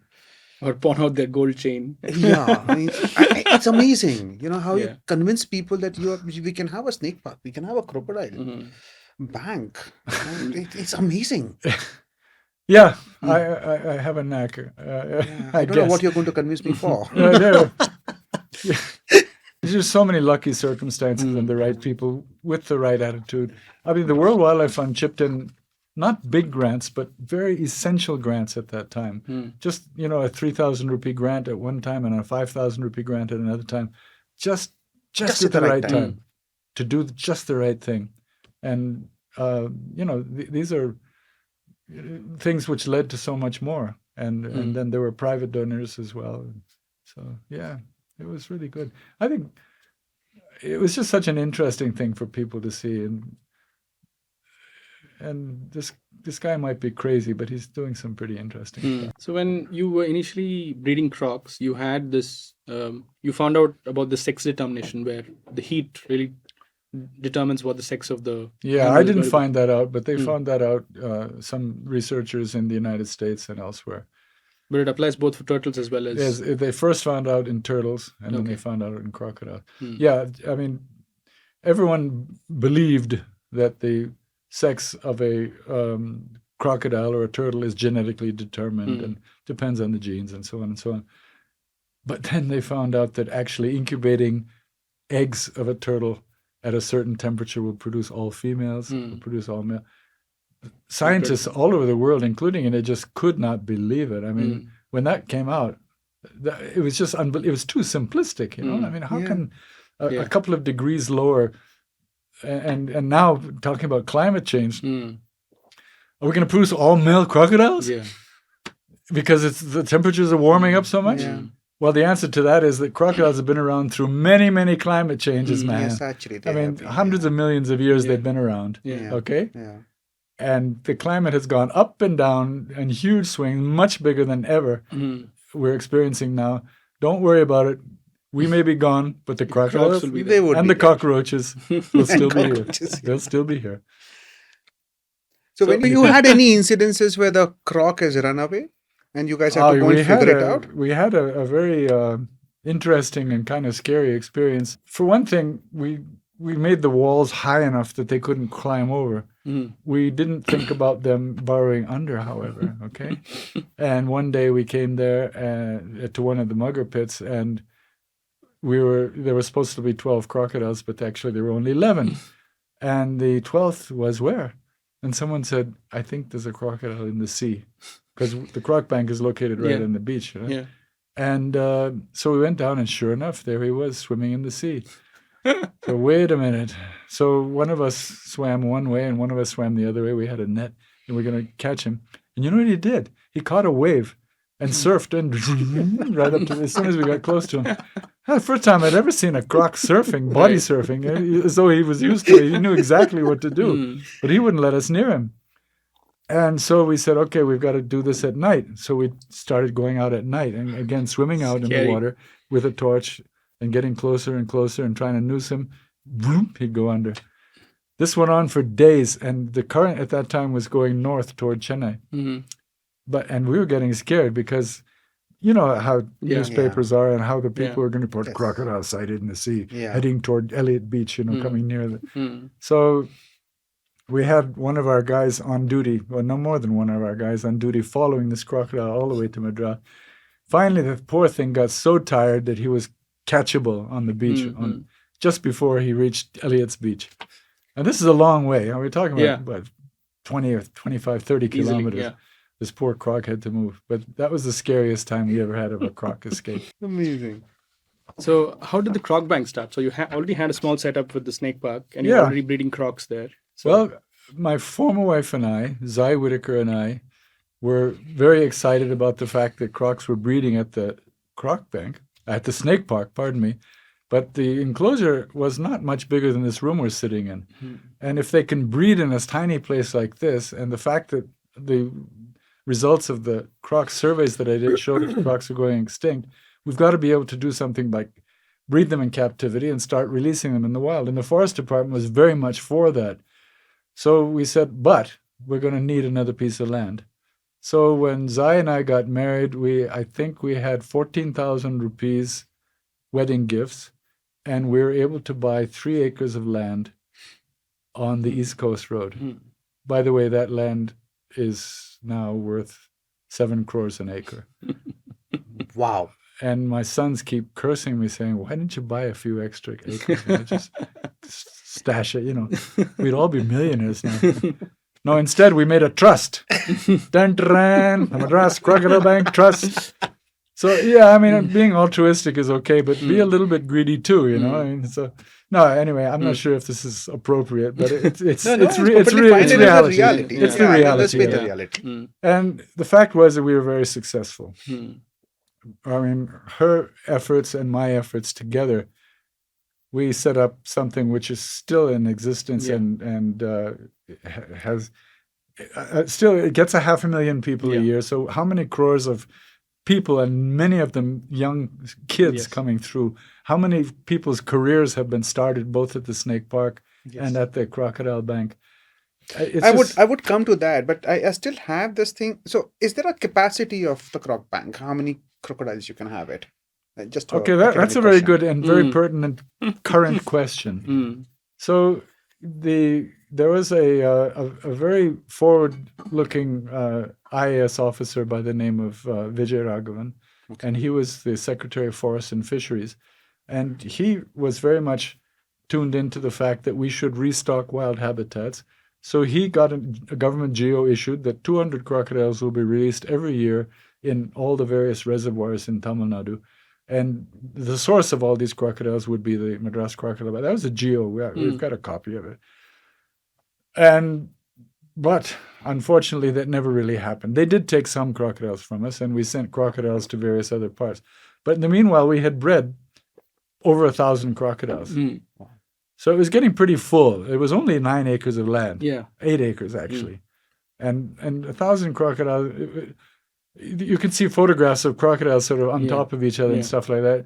And it wasn't a very happy situation.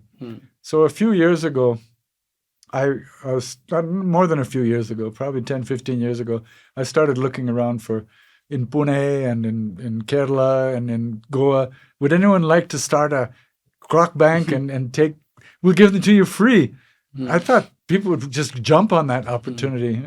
A lot of people were interested, and I went on various trips to sort of to these various states to talk to people about it, and they'd come there and stuff like that, and things got halfway, and then they never went anywhere. And then something called the Vantara Zoo started happening up in Gujarat, and I had the chance to meet Anant Ambani, and I had heard about his interest in reptiles, and I proposed the fact that, look, we have about 1,000 surplus crocodiles, and I could see his eyes light up, and he was very interested, and I jumped at it, and he jumped at it too. And to make a very long story very short, my son Nikhil was in charge of catching and boxing 850 mugger crocodiles, putting them into air-conditioned trucks, and trucking them all the way from Madras to Jamnagar in Gujarat, 1,500-kilometer trip. Oh my God. And not one fatality, not one injury, not one mortality. It's just a marvelous operation. Wow. They didn't want it publicized at the time, and they didn't particularly want anyone to do a filming. I thought it would be a great idea to make a film about it. It is actually. But I appreciate the fact they wanted to be low-key about it. And if something had gone wrong... Yes, it would have been a different problem altogether to handle. But it was wonderful. And they are in such beautiful, open, spacious enclosures that I could think nothing better for them. So I'm very happy for those crocodiles. That's the happy ending of the story. That's great. And you end up setting multiple other research institutes. including one in Agumbe and then one in Andaman. Yeah, that's me. I'm a famous NGO I starter. don't know how you do all these things. Snake park, Yeah, I'll tell you, man, I've crocodile. run out of energy now, though. I'm just happy to sit here with my coffee and talk to you. Cheers, everybody. Cheers.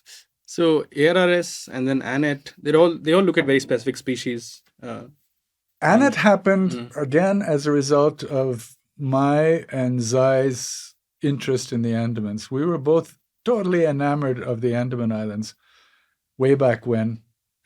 We both started reading as much as we could about the Andaman, some of the old books about the tribals there, and some of but very little known about the herpetology of the Andamans. So she went on the first trip in 1975 with an Irula gentleman by the name of Anamale. I couldn't go. I tried to go, but they said, no foreigners allowed. So a year later, I was not a foreigner. I was an Indian.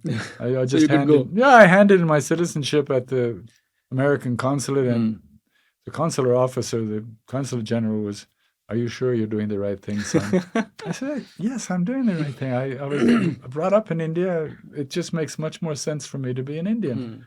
And the collector of Madras, she kind of waved it. She says, "So you read and write Tamil?" "Amama, nalla theriyum." I don't read and I don't write Tamil, but she said, "Oh, you speak pure Tamil." You know? "Amama, nalla theriyum." I mean, how basic is that? Yeah. And she was such a sweet lady. She gave me the rubber stamp and said, "Okay, you'll become an Indian citizen in a year." So for a year, I didn't have a passport of America or India. In a way, as a hippie, I felt free. I'm nationless. I was also conscienceless. Conscienceless. Yeah, I mean, it was great. But on the other hand, I thought, well, I won't be able to travel internationally. But what? I'm here. I'm having a good You time. can travel anywhere. in And I India. can travel to the Andamans. Andamans. Yeah. Yeah, the next time I went through, and those guys said, no foreigner. I said, I'm not a foreigner, freak face. I didn't say it. I was very polite. I said, sir, I'm Indian. Pure and simple. Yeah, so going to the Andamans and finding out nothing happening except deforestation. I mean, they're tearing down almost every bit of high canopy forest was being destroyed. They're taking out all the logs. And these log rafts by the thousands and work elephants and everything. They were just devastating the islands without any look at the biodiversity. Nobody doing any studies whatsoever. This is in 75, right? So Sorry? This is in 75. Yeah. I mean, nothing happening. And so we started making noise about it. And then I wrote something called Endangered Andamans and wrote all the stuff that was happening. And that was around the time that the emergency came. And I was warned, buddy, don't criticize the government. You are now an Indian and you are very liable to be put in jail. And I won't tell you who told me that, but it was quite a high-ranking official. And I respect him very much. And I'm glad he told me that. I kept my mouth shut as long as the emergency was going. And then after that, and then Rajiv Gandhi came in, and he was very much a keen diver and stuff like that. And he came over there, and they stopped deforestation. I'm not sure how much we helped in making that happen, but we made a lot of noise. There were a lot of articles written, and But that's just something which is the start. Noise has to be made for. No, we for it started to the be ball heard. rolling, but a lot of people who knew a lot more. There was a lady named Ambani. She was a climatologist, and she was very much a part of it. Salim Ali, Swaminathan, MS Swaminathan, all these people probably saw some of the stuff we wrote, but the point is they also went there and saw what was going on, and they realized, and they even the administration said, okay, fisheries and tourism will be the money makers for Andamans now. We won't continue to deforest the island. Very few of the islands have fresh water, for one thing, and everyone knows that forests are equivalent to, fresh water is dependent on the sanctity of forests. So Yes. it just became so obvious that removing these forests are ruining, they'll just be desert islands. Yes. And luckily, they're still fairly intact. They keep saying 80% of the islands are forested. Maybe not. Maybe not quite that. But still, there's good forest cover in most of the islands. So what about ARRS? that was specifically for king cobras, right? So Yeah, I was when I first made the snake park. I obviously had to have a king cobra. Can't have a snake park without a king Yeah, cobra. without right? a Yeah. king cobra. And I'd been up and down the Western Ghats looking all over. I had still to see a wild king cobra. It was amazing when you think of it. I was camping in the forest by myself with Irulas, with some other buddies of mine, right in the middle of king cobra habitat throughout Silent Valley, down in Kerala, all over the place, and not seeing a wild. And people say, we just saw one yesterday. No, last week there was one there. One came to the tea estate there. I hadn't seen one. Then I met a guy called Kenneth Anderson, whom I know you heard of. He's written he was sort of South India's Jim Corbett. Yeah. He shot a lot of man-eaters, wrote some pretty fantastic tales. He was a great Storyteller, if I storyteller, say yeah. so. poetic Yeah. license, so to speak, of putting together lots of stories into Yeah. one story and Yeah. make them fantastic. yeah. Anyway, we won't go there, but it was fantastic. The fantastic thing was, he says, Whitaker, you want to see king cobras? You go to a place called Agumbe. And then I read about his thing about Agumbe, about him spotting a king cobra and seeing it. He was very interested in snakes. He would never kill a snake or anything like that. Not like Jim Corbett, who killed snakes. I didn't like that. I mean, I really admired King Jim Corbett, but as soon as he talked about killing snakes, I said, no. Anyway, Kenneth said, go to Agumbe. Well, I went there, grabbed a bus, went there with a couple of friends of mine, including a girlfriend of mine who had come from the States. And they stayed at a small rest house, and I said, I'm just going to take a walk in the forest. On my walk in the forest, I saw my first wild king cobra. And there's a long story, which will be in volume 2, so I'm not sure if I should divulge it. But anyway, I jumped on it, grabbed its tail, thinking it was a rat snake. And I was lying flat on the ground, and this thing raised its hood and sitting up over me, looking down at me. And you can imagine what's going on. Yeah. Idiot, I'll kill you now. Or something. He didn't do it. It was a female. She didn't do that. She didn't kill me, obviously. I'm still here. But so I caught my first king cobra. Then we camped in the forest for a few days, and I found my second king cobra, a big male, a 12-foot long male. So I had 2 king cobras for the Madras Snake Park. But to get back to the story of why Why you said- Agumbe became so important to me, it's just a magical place. It's the sort of second most rainiest area in India after Cherrapunji. I mean, there are some arguments about it, but Yeah. That's take it from me, it's the second rainiest. We got an average of 7,000 to 8,000 millimeters of rain, 7 to 8 meters of rain every year. One year there was 11 meters of rain in Agumbe. Come on, 11 meters. You try to put on your pants the next morning, even though they're in the house and supposedly dry, they're soaking wet. Yeah. We have experienced Yeah. that when we did our film mysteries. there. Yeah, It's misery. Yeah. It's really misery. Yeah. I mean, in the morning you can take your underwear and do it over the, Tawa. yeah. Now I'm going to say Tawa the tower. At least not on the tower, but on the flame. Just warm them up. And God, you can't put wet underwear on in the morning. For Christ's sake. No, the monsoon in Agumbe is incredible. But anyway, when you go into the forest there, every step you take is something new. Yeah.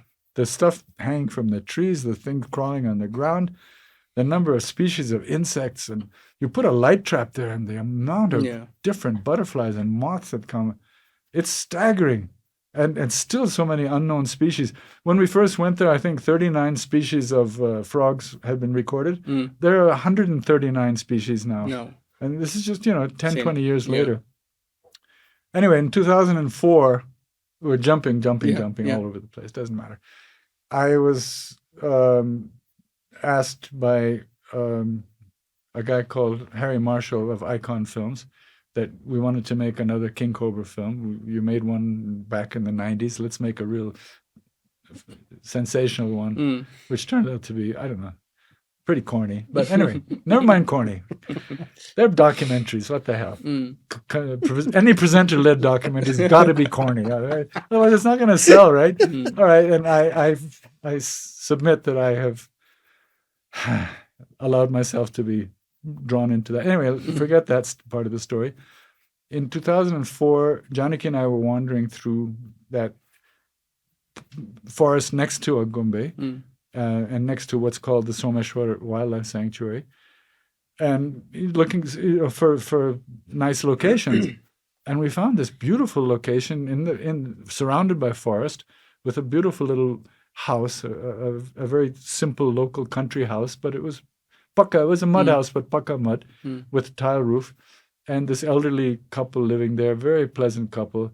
My Kannada is very, very salpa. It's not very good. I don't know a little bit, but enough that I communicated with this couple, and they were very sweet, and they indicated that their children, their two sons, were real wastrels in their view of things, that they don't like farming. They've both gone to Shimoga, the big city nearby, and they've both become IT specialists, and they're making money, but money is not everything. That farming, growing rice, this is their life. This is our life. What's wrong with them? Would you please buy this land from us? I think that's the No, I wasn't supposed to grin and say, yes. I said, but no, we're not very interested in that. They said, no, don't worry. There's no animals here. It's a very calm, quiet place. It's beautiful. No animals here. All right. A leopard showed up pretty soon after. A king cobra tried to get its head in the window. Wild dogs chased a wild boar right into the bottom. And there's so many animals there. Anyway, a long story short. Unfortunately, very unfortunately, my mother passed away, and she left a small legacy for each of her 4 children, which just happened to be the amount, what coincidences, man, that it would take to buy this 5 acres of land. And that's what I did. I invested in this land. And I wanted it to become a research station, and so it became the Agumbe Rainforest Research Station, which is ARRS, which spells ARRS. Which somebody said, and you're going to get grants for producing an ARRS? I mean, come on, what are you, some crazy idiot? I said, look, it's the Agumbe Rainforest Research Station. What else can it be? Yeah, but why ARRS? Anyway, I had a lot of arguments with various people, but you liked it. I stuck to it. Yeah. And it did get a grant. It got a grant from the Whitley Foundation, Whitley Fund for Nature, WFN. I had to go to England. I had to meet Princess Anne. I had to meet David Attenborough. I had to. It was just an honor to meet these wonderful people. And the wonderful people at Whitley, I had to wear a suit and tie, which was probably the most difficult thing I did. But you did refuse to wear the suit and tie to get your... Oh, that was another story. And we'll tell that story later. But the point is, we got enough money to start to build the research huts, better than huts. There were cottages for researchers to come and stay at Agumbe, because, as we said earlier, it's really tough to work in the rainforest. And when you're finished of a day of slogging through the leeches and the mud and everything, you need a comfortable place, get some good food to eat, and some place where you can do your note taking, dry your underpants off, and and sleep properly so that you can work the next day. And that's what we did. So we set up a research station, which has become very successful. And it's like a magical place. Well, it is. It is magical, and a lot of research has been done. We've probably done more king cobra research than anybody else. We started the first king cobra radio telemetry project in the world, which went on for 9 years, and we're just getting a renewal to continue it. And we just learned so much about the behavior of king cobras. They're such magical animals. And people say, king cobra, it's the most dangerous snake in the world. It's big, it's venomous. They are pussycats. They're just wonderful animals. They're so... the word innocence is the first word that comes to my mind, because, man, they look at us and we are the deadliest creature on earth, Actually. And they just disappear when they see a human. And they're big and they're diurnal, so people don't end up stepping on them the way they do a Russell's viper or a cobra and get bitten. And in fact, they eat cobras and Russell's vipers. So, everyone should have a king cobra in their backyard. That's their diet. I mean, eating other snakes is their diet. Everyone should have one. I mean, that to save our lives. Anyway, it's pretty hard to convince people. And that was the time you had all these. You also discovered documentaries, right? So you had, because you had like such amazing animals with you, you had lots of filmmakers coming into the Yeah, Croc they did. Bank to make films about crocs Oh, and they did. snakes and things They like did. that. So can you tell us about how you made films in the late 80s and early 90s? Was already making documentaries in 1985, Hmm. and I made one with a couple of friends of mine from Cody School. They were younger than I was, but they had already started their own film stuff, and we made a film called Snakebite, 1985, and it was crudely made, but it was interesting because it showed what not to do if you get bitten by a snake and what to do if you get bitten by a snake. And it went to the Missoula Film Festival and won first prize. It went to some British thing which got a gold medal. And it was supported by Serum Institute of India. And when I went up and met the big honcho up there recently, the certificate was on his wall. You know? Right. Oh, that we won an award. Yeah, it was quite amazing. Anyway, that was the kickoff for that. And then a young filmmaker then by the name of Shekhar Dattatri, who had started as a high schooler at the Madras Snake Park. Yeah. He and I teamed up with a girl called Revati Mukherjee, and we started something called Ecomedia, and we produced a couple of short documentaries, and every single one of them got awards in Delhi at the National Film Festival. And, I said, God, if you can get awards so easily, we should become filmmakers. No, and then I got the filmmaking bug. I really got the bug. And I bought every magazine on it. I became members of all these societies. And I was a filmmaker. And I even made a feature film. Dost Magarmach. Dost Magarmach, yeah, the boy and the crocodile. It's also it's an incredible film because you have like the Irula boy as the protagonist, and then you have this village made of all his friends. And if you've seen Frankenstein, it sort of comes to the same thing. And at the end, they're all, kill the crocodile, kill the crocodile. Anyway, it was such a crudely made film. I was such a crude feature film director. But the thing is, it works for children, okay? And it was aimed for children anyway. So I can humbly say that it worked. It worked, yeah. At the time it works. It works, it it did works. its job. Yeah, God damn it, it worked. Yeah, it worked. They showed it on Christmas Eve in Scandinavian television. Wow. I said I was over the moon for that. Yeah. I got Zaya and I. She was the one who produced the story, and she and I got invited to Tehran to show it at a film festival, the children's film festival in Tehran. I got invites from Moscow, from Beijing. I didn't go to these places; it was just too complicated. But the point was, it was a success. Yeah. Okay, this is only the beginning of the story. The point was I had to have a show reel to go to National Geographic. I mean, that was the ultimate, right? Every filmmaker's got to go there, right? Yeah. Everybody, everyone. You can't do it until you do a National Geographic film. You ain't done nothing, boy. So, okay, you know that. Yeah. Okay. So I needed a show reel. I needed clips from all these various films put together. So I wondered how to do this, and a friend of mine said, well, there's this young lady who is an editor, and she can help you out. She's a good editor. She's just graduated with a diploma from this film school, and she's doing a lot of editing of various films and stuff at this studio. So I went and met her. Her name was Janaki Lennon. And the way my story goes, of course, is that I brought these film rolls to her. I mean, all these tapes. Sorry, not film rolls, but all these tapes. And you know how editing rooms are dark and very sort of romantic. And we sat there side by side. She said, bullshit, you dumped the tapes on my desk and said, see you later. Give me a show reel. And she's probably right. So she put together a show reel for me.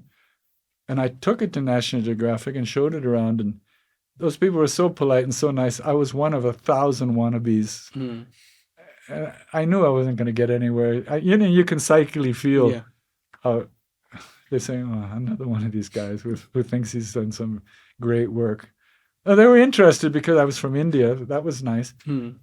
But I had sent a film proposal about making a rat film, completely different story, to a film company in England. And a girl who had come to India to do some film work took it with her, this proposal. I got to National Geographic, and I met another woman, an American woman, in the hallway, and she said, "You're Rom Whitaker?" I said, "Yeah." There was a lady from England, and she brought a film proposal of yours and hers about rats in India. Is that your film? I said, it was my idea, yeah. And she said, well, she's pushing it as her idea. I said, well, and she said, don't worry, we'll figure that out. So her name is Carol Foster. And she said, don't worry, we'll figure that out. And she went and not only figured it out, they actually commissioned a film, which we called Rat Wars. It was a half an hour special for National Geographic. And Janaki came and helped us finish up the last bits of the film. We had to do a lot of natural history, close-up stuff. A sand boa catching a rat had to be at night, obviously, and had to be in a set. So we did all that.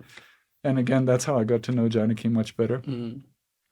And then she and I proposed this film about king cobras. All of our friends, I'm not going to mention who, but our friends, very close friends, said a single species of snake film is not going to work because an angry snake looks like this. A happy snake looks like this.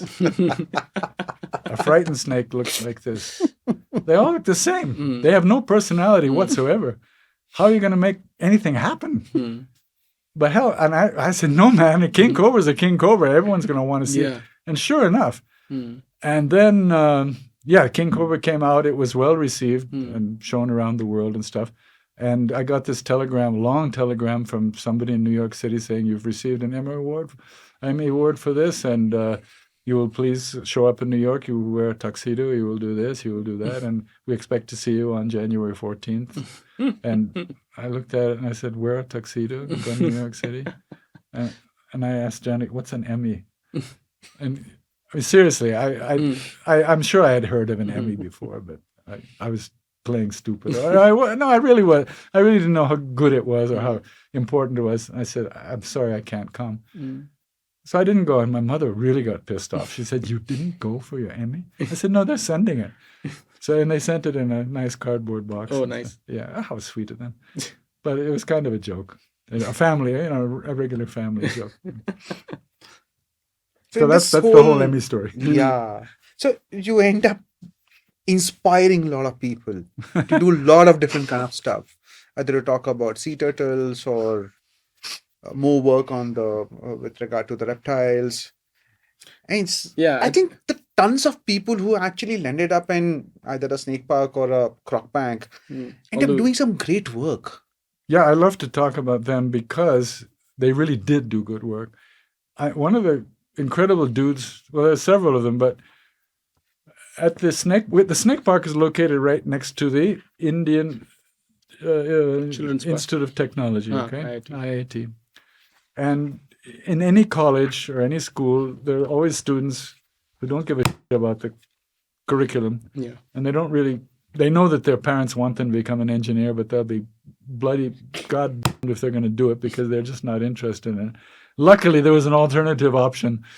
So Satish Bhaskar used to hang out with us at the snake park, and he was a weirdo. He would run to Elliott's Beach. I don't know how many kilometers. It's quite a couple of kilometers at least. Quite a good run. He'd run every morning, have a swim in the ocean and then run all the way back to the snake park.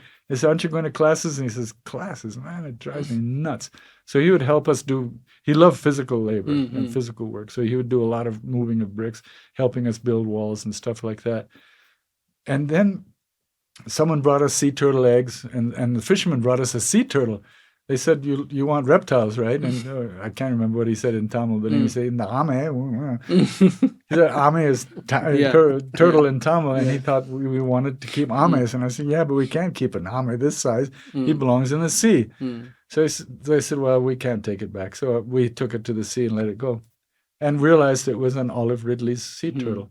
And then someone brought some sea turtle eggs, which we collected and hatched. We realized a lot was going on which we didn't know about, and we told Satish, start checking this out, and go out at night and let's see what's happening. And he did. He started doing sea turtle walks, and we started sea turtle walks, which later became a regular thing. And there's a sea turtle walk, student sea turtle network began, and making walks all the way down 10, 20 kilometers at night and collecting the eggs before the poachers got them and bringing them to. We started the first sea turtle hatchery at Cholamandal and stuff like that. Anyway, there's a lot of history there. But the point was, Satish got very, very interested in sea turtles. And I think I was at a time when there were literally nobody else doing anything with sea turtles. And I think I told him, you can be Mr. Sea Turtle. You know? Maybe this is a myth, but it's a cool myth. He obviously took it seriously because he did become Mr. Sea Turtle. He walked almost the entire coastline of India, thousands of kilometers. He walked to determine, and the islands, both the Andaman and Nicobars as well as Lakshadweep, and found the best nesting areas, which now his legacy lives on because these have become protected areas. And the research going on with sea turtles is intense and incredible. There are literally hundreds, or if not hundreds, at least dozens of people doing sea turtle work. Yeah.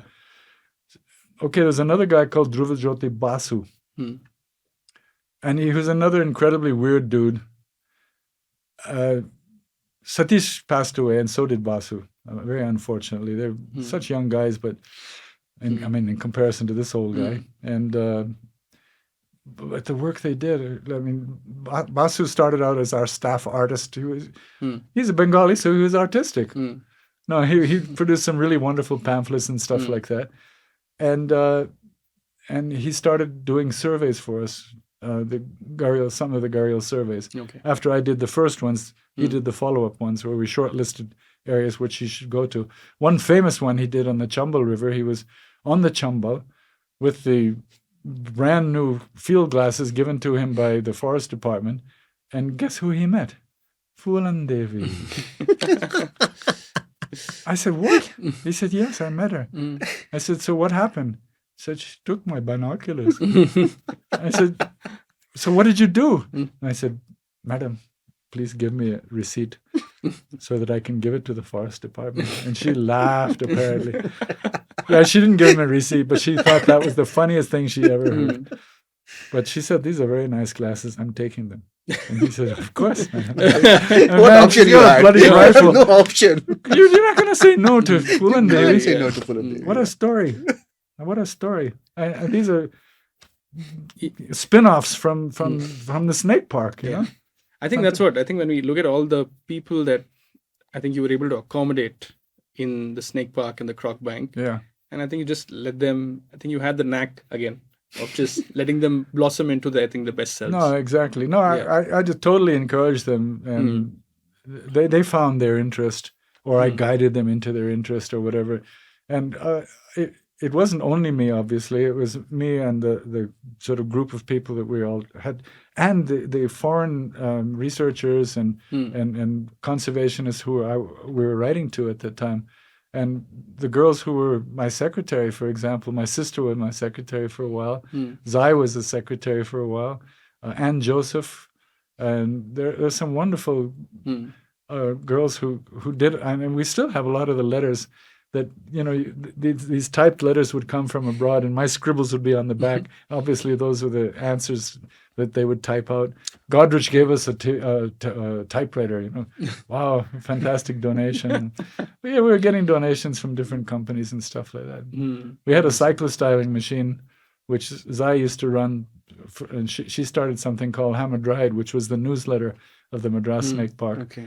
So, your hands get all filthy black with this cyclostyling machines, but we'd cyclostyle it and clip it together, and we'd have these 10-page Hamadryads with news we had a Pakistani guy sending us stuff, a guy named Tom Roberts, and someone from Burma, and someone from Bangladesh, and there was just about. It was sort of an Asian group newsletter of herpetology. Hamadryad became a Pakka journal in the 90s. It would get published, yeah. Yeah, it still comes out as a journal, and it's quite a well-respected journal. So, but it started out just as a simple newsletter of the snake park. So, yeah, we're fairly serious people. At the same time, we're still hippies. At least I was. I think when you talked about how the WWF gave you grants at the right time, at the right amount, and I think after that you won the Whitley Award, you won uh, the Emmy, and so on. How important are these awards or facilitations and things for a researcher or for someone who's trying to do conservation work? I How much? I felt that it was the important thing was getting a Rolex award, for example, which also came. It came with a $50,000 prize, and that was so important. I mean, the prestige was very important too. I might have had local prestige or publicity through newspapers and getting to know people and stuff like that. But international prestige was very important, and this primarily came because of things like the Whitley and the Rolex Award and stuff like that. So they were all very important, but the financial, the funds coming in was so important. You convert dollars into rupees, and you're talking about big money. That's a big money. And finding money for reptiles in India, Yeah. tigers, Yeah, you no get tons of problem, money. $1 million, Yeah, no reptiles, Nobody worries. will talk about it. Crocodiles, Yeah, nobody cares. forget it, man. Yeah, it always pissed me off. Like, come on, you guys. These are Yeah, but you did your bit in making sure that reptiles are getting maybe their due. Eventually. But it was they hard did work. get- It was yeah, uphill I'm sure, battle. very Yeah. hard work. I mean, And- I kept trying to tell people reptiles don't stink like mammals do. I mean, come on, you guys. So I think over the years, Croc Bank has amassed, huge amount of research and things like that. So over the years, what do you think has been the impact on croc populations around India? How was it then, and then how is it now compared to what it was? There's a sort of double-edged sword there, because a lot of the states that wanted crocs then have now got croc problems. What happened was we supplied crocs to various states, and including Kerala, including Gujarat, and including Madhya Pradesh, including Odisha, where muggers had been almost completely extirpated, but were now coming back, but without the forest department doing the necessary education of the local people. Crocs had always been there, but they had gone down in numbers to such a degree that there were hardly any left, so there were no danger. But when people are living without the knowledge of how to live with crocodiles, they would make mistakes. A simple thing of washing your clothes down by the river without looking where you're washing, and turning your back on the river while you're washing your clothes. Just real simple education things, or what the way they do in Sri Lanka, making croc-safe fences around areas where crocodiles are common.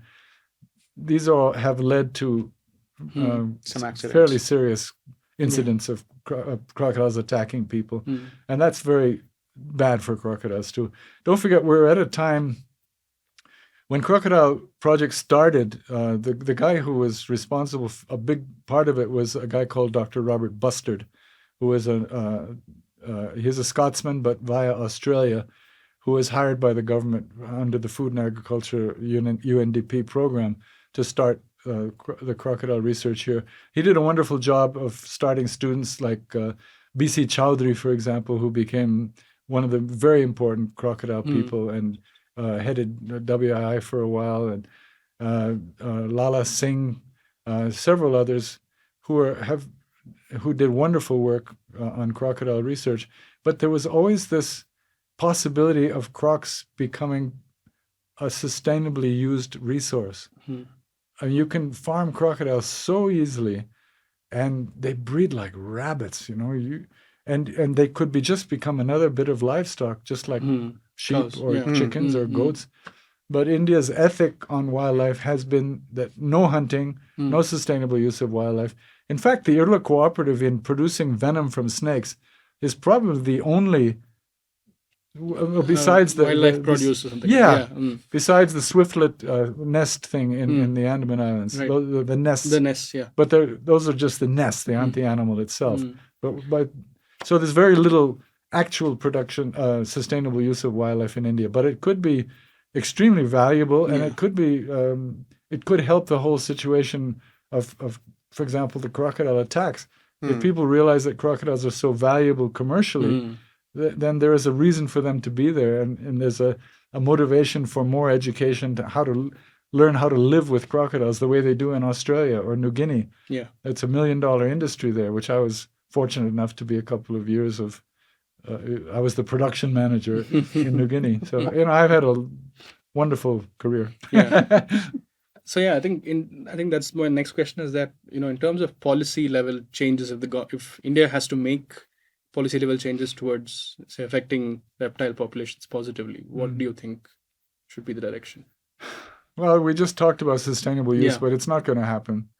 There's just too much of an animal welfare look at conservation in India, which is good in one sense, but it's a disaster in another sense, and it's not pragmatic. But it's not going to change. I can't see it changing, and I'm not going to argue for it because it's just an endless argument, Right. and it's hopeless. So I think the biggest criticism one could make right now is that the wildlife laws that we have now are very effective in protecting animals if it really happens at ground level. The protection of habitat is really much more important. And that's not happening so well because of our development in incentives, initiatives, and the development is out of hand. I mean, in many areas, losing forest to mining and so on. But I think the biggest thing that's affecting wildlife and the future of wildlife in India is the strict laws governing whether a permit can be issued for research. Right. Yeah. I mean, researchers are doing very relevant stuff, which is contributing so much for the continuation and the conservation of animals. But unless they're allowed to do this research, it's not going to go anywhere. And we're just stuck. It's really horrendously difficult to get any sort of permission. There's always some suspicion that you're going to do something. Research has been done, in other countries all over the world, and we've got state-of-the-art people now who are capable of doing it with the right equipment, telemetry, and so on. And why shouldn't we be given this permission on a much simpler basis and be trusted to do the right thing? And this is the only way we're going to succeed in reptile conservation, is to be given this encouragement by the wildlife divisions of the various states. I really hope it happens. And I hope things change for the better. There's one last bit. You could, when you were growing up, what we spoke about some time ago is the influence of your mother, and she allowed you to explore. She allowed you to run wild, get to know the nature around you. And today, if you look at the kids, today's generation, to a large extent, if you look at their life is curated. Their childhood is curated. Yeah. You finish the school, go for this class, go for that class, do this, do that. It's too much of a structure for a kid who's like a 6-year-old going for 5 different classes. The guy is not even knowing what nature is. Yeah. I see this as a very big problem today. We are not exploring. The kids are not exploring. We explored in our time. Yeah. I really see this as a problem, and I want to use this platform to talk about it, how important it is for these kids to venture out. Exploration. Yeah, and especially living in a wonderful country like India, where we have wonderful wildlife and wonderful wild places. Yeah, I mean, I think what's pretty scary to me is... Yeah.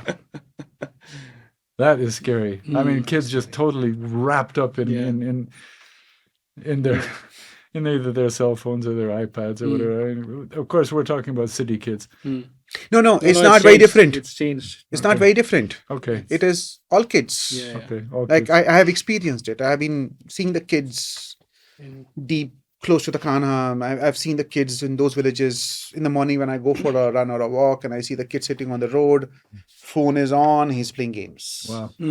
Yeah, well, WCS, the various NGOs that are around the country are doing their bit in sort of educational stuff about getting kids out and on tours and stuff like that. My neighbor Jerry Martin does regular workshops for kids and stuff like that.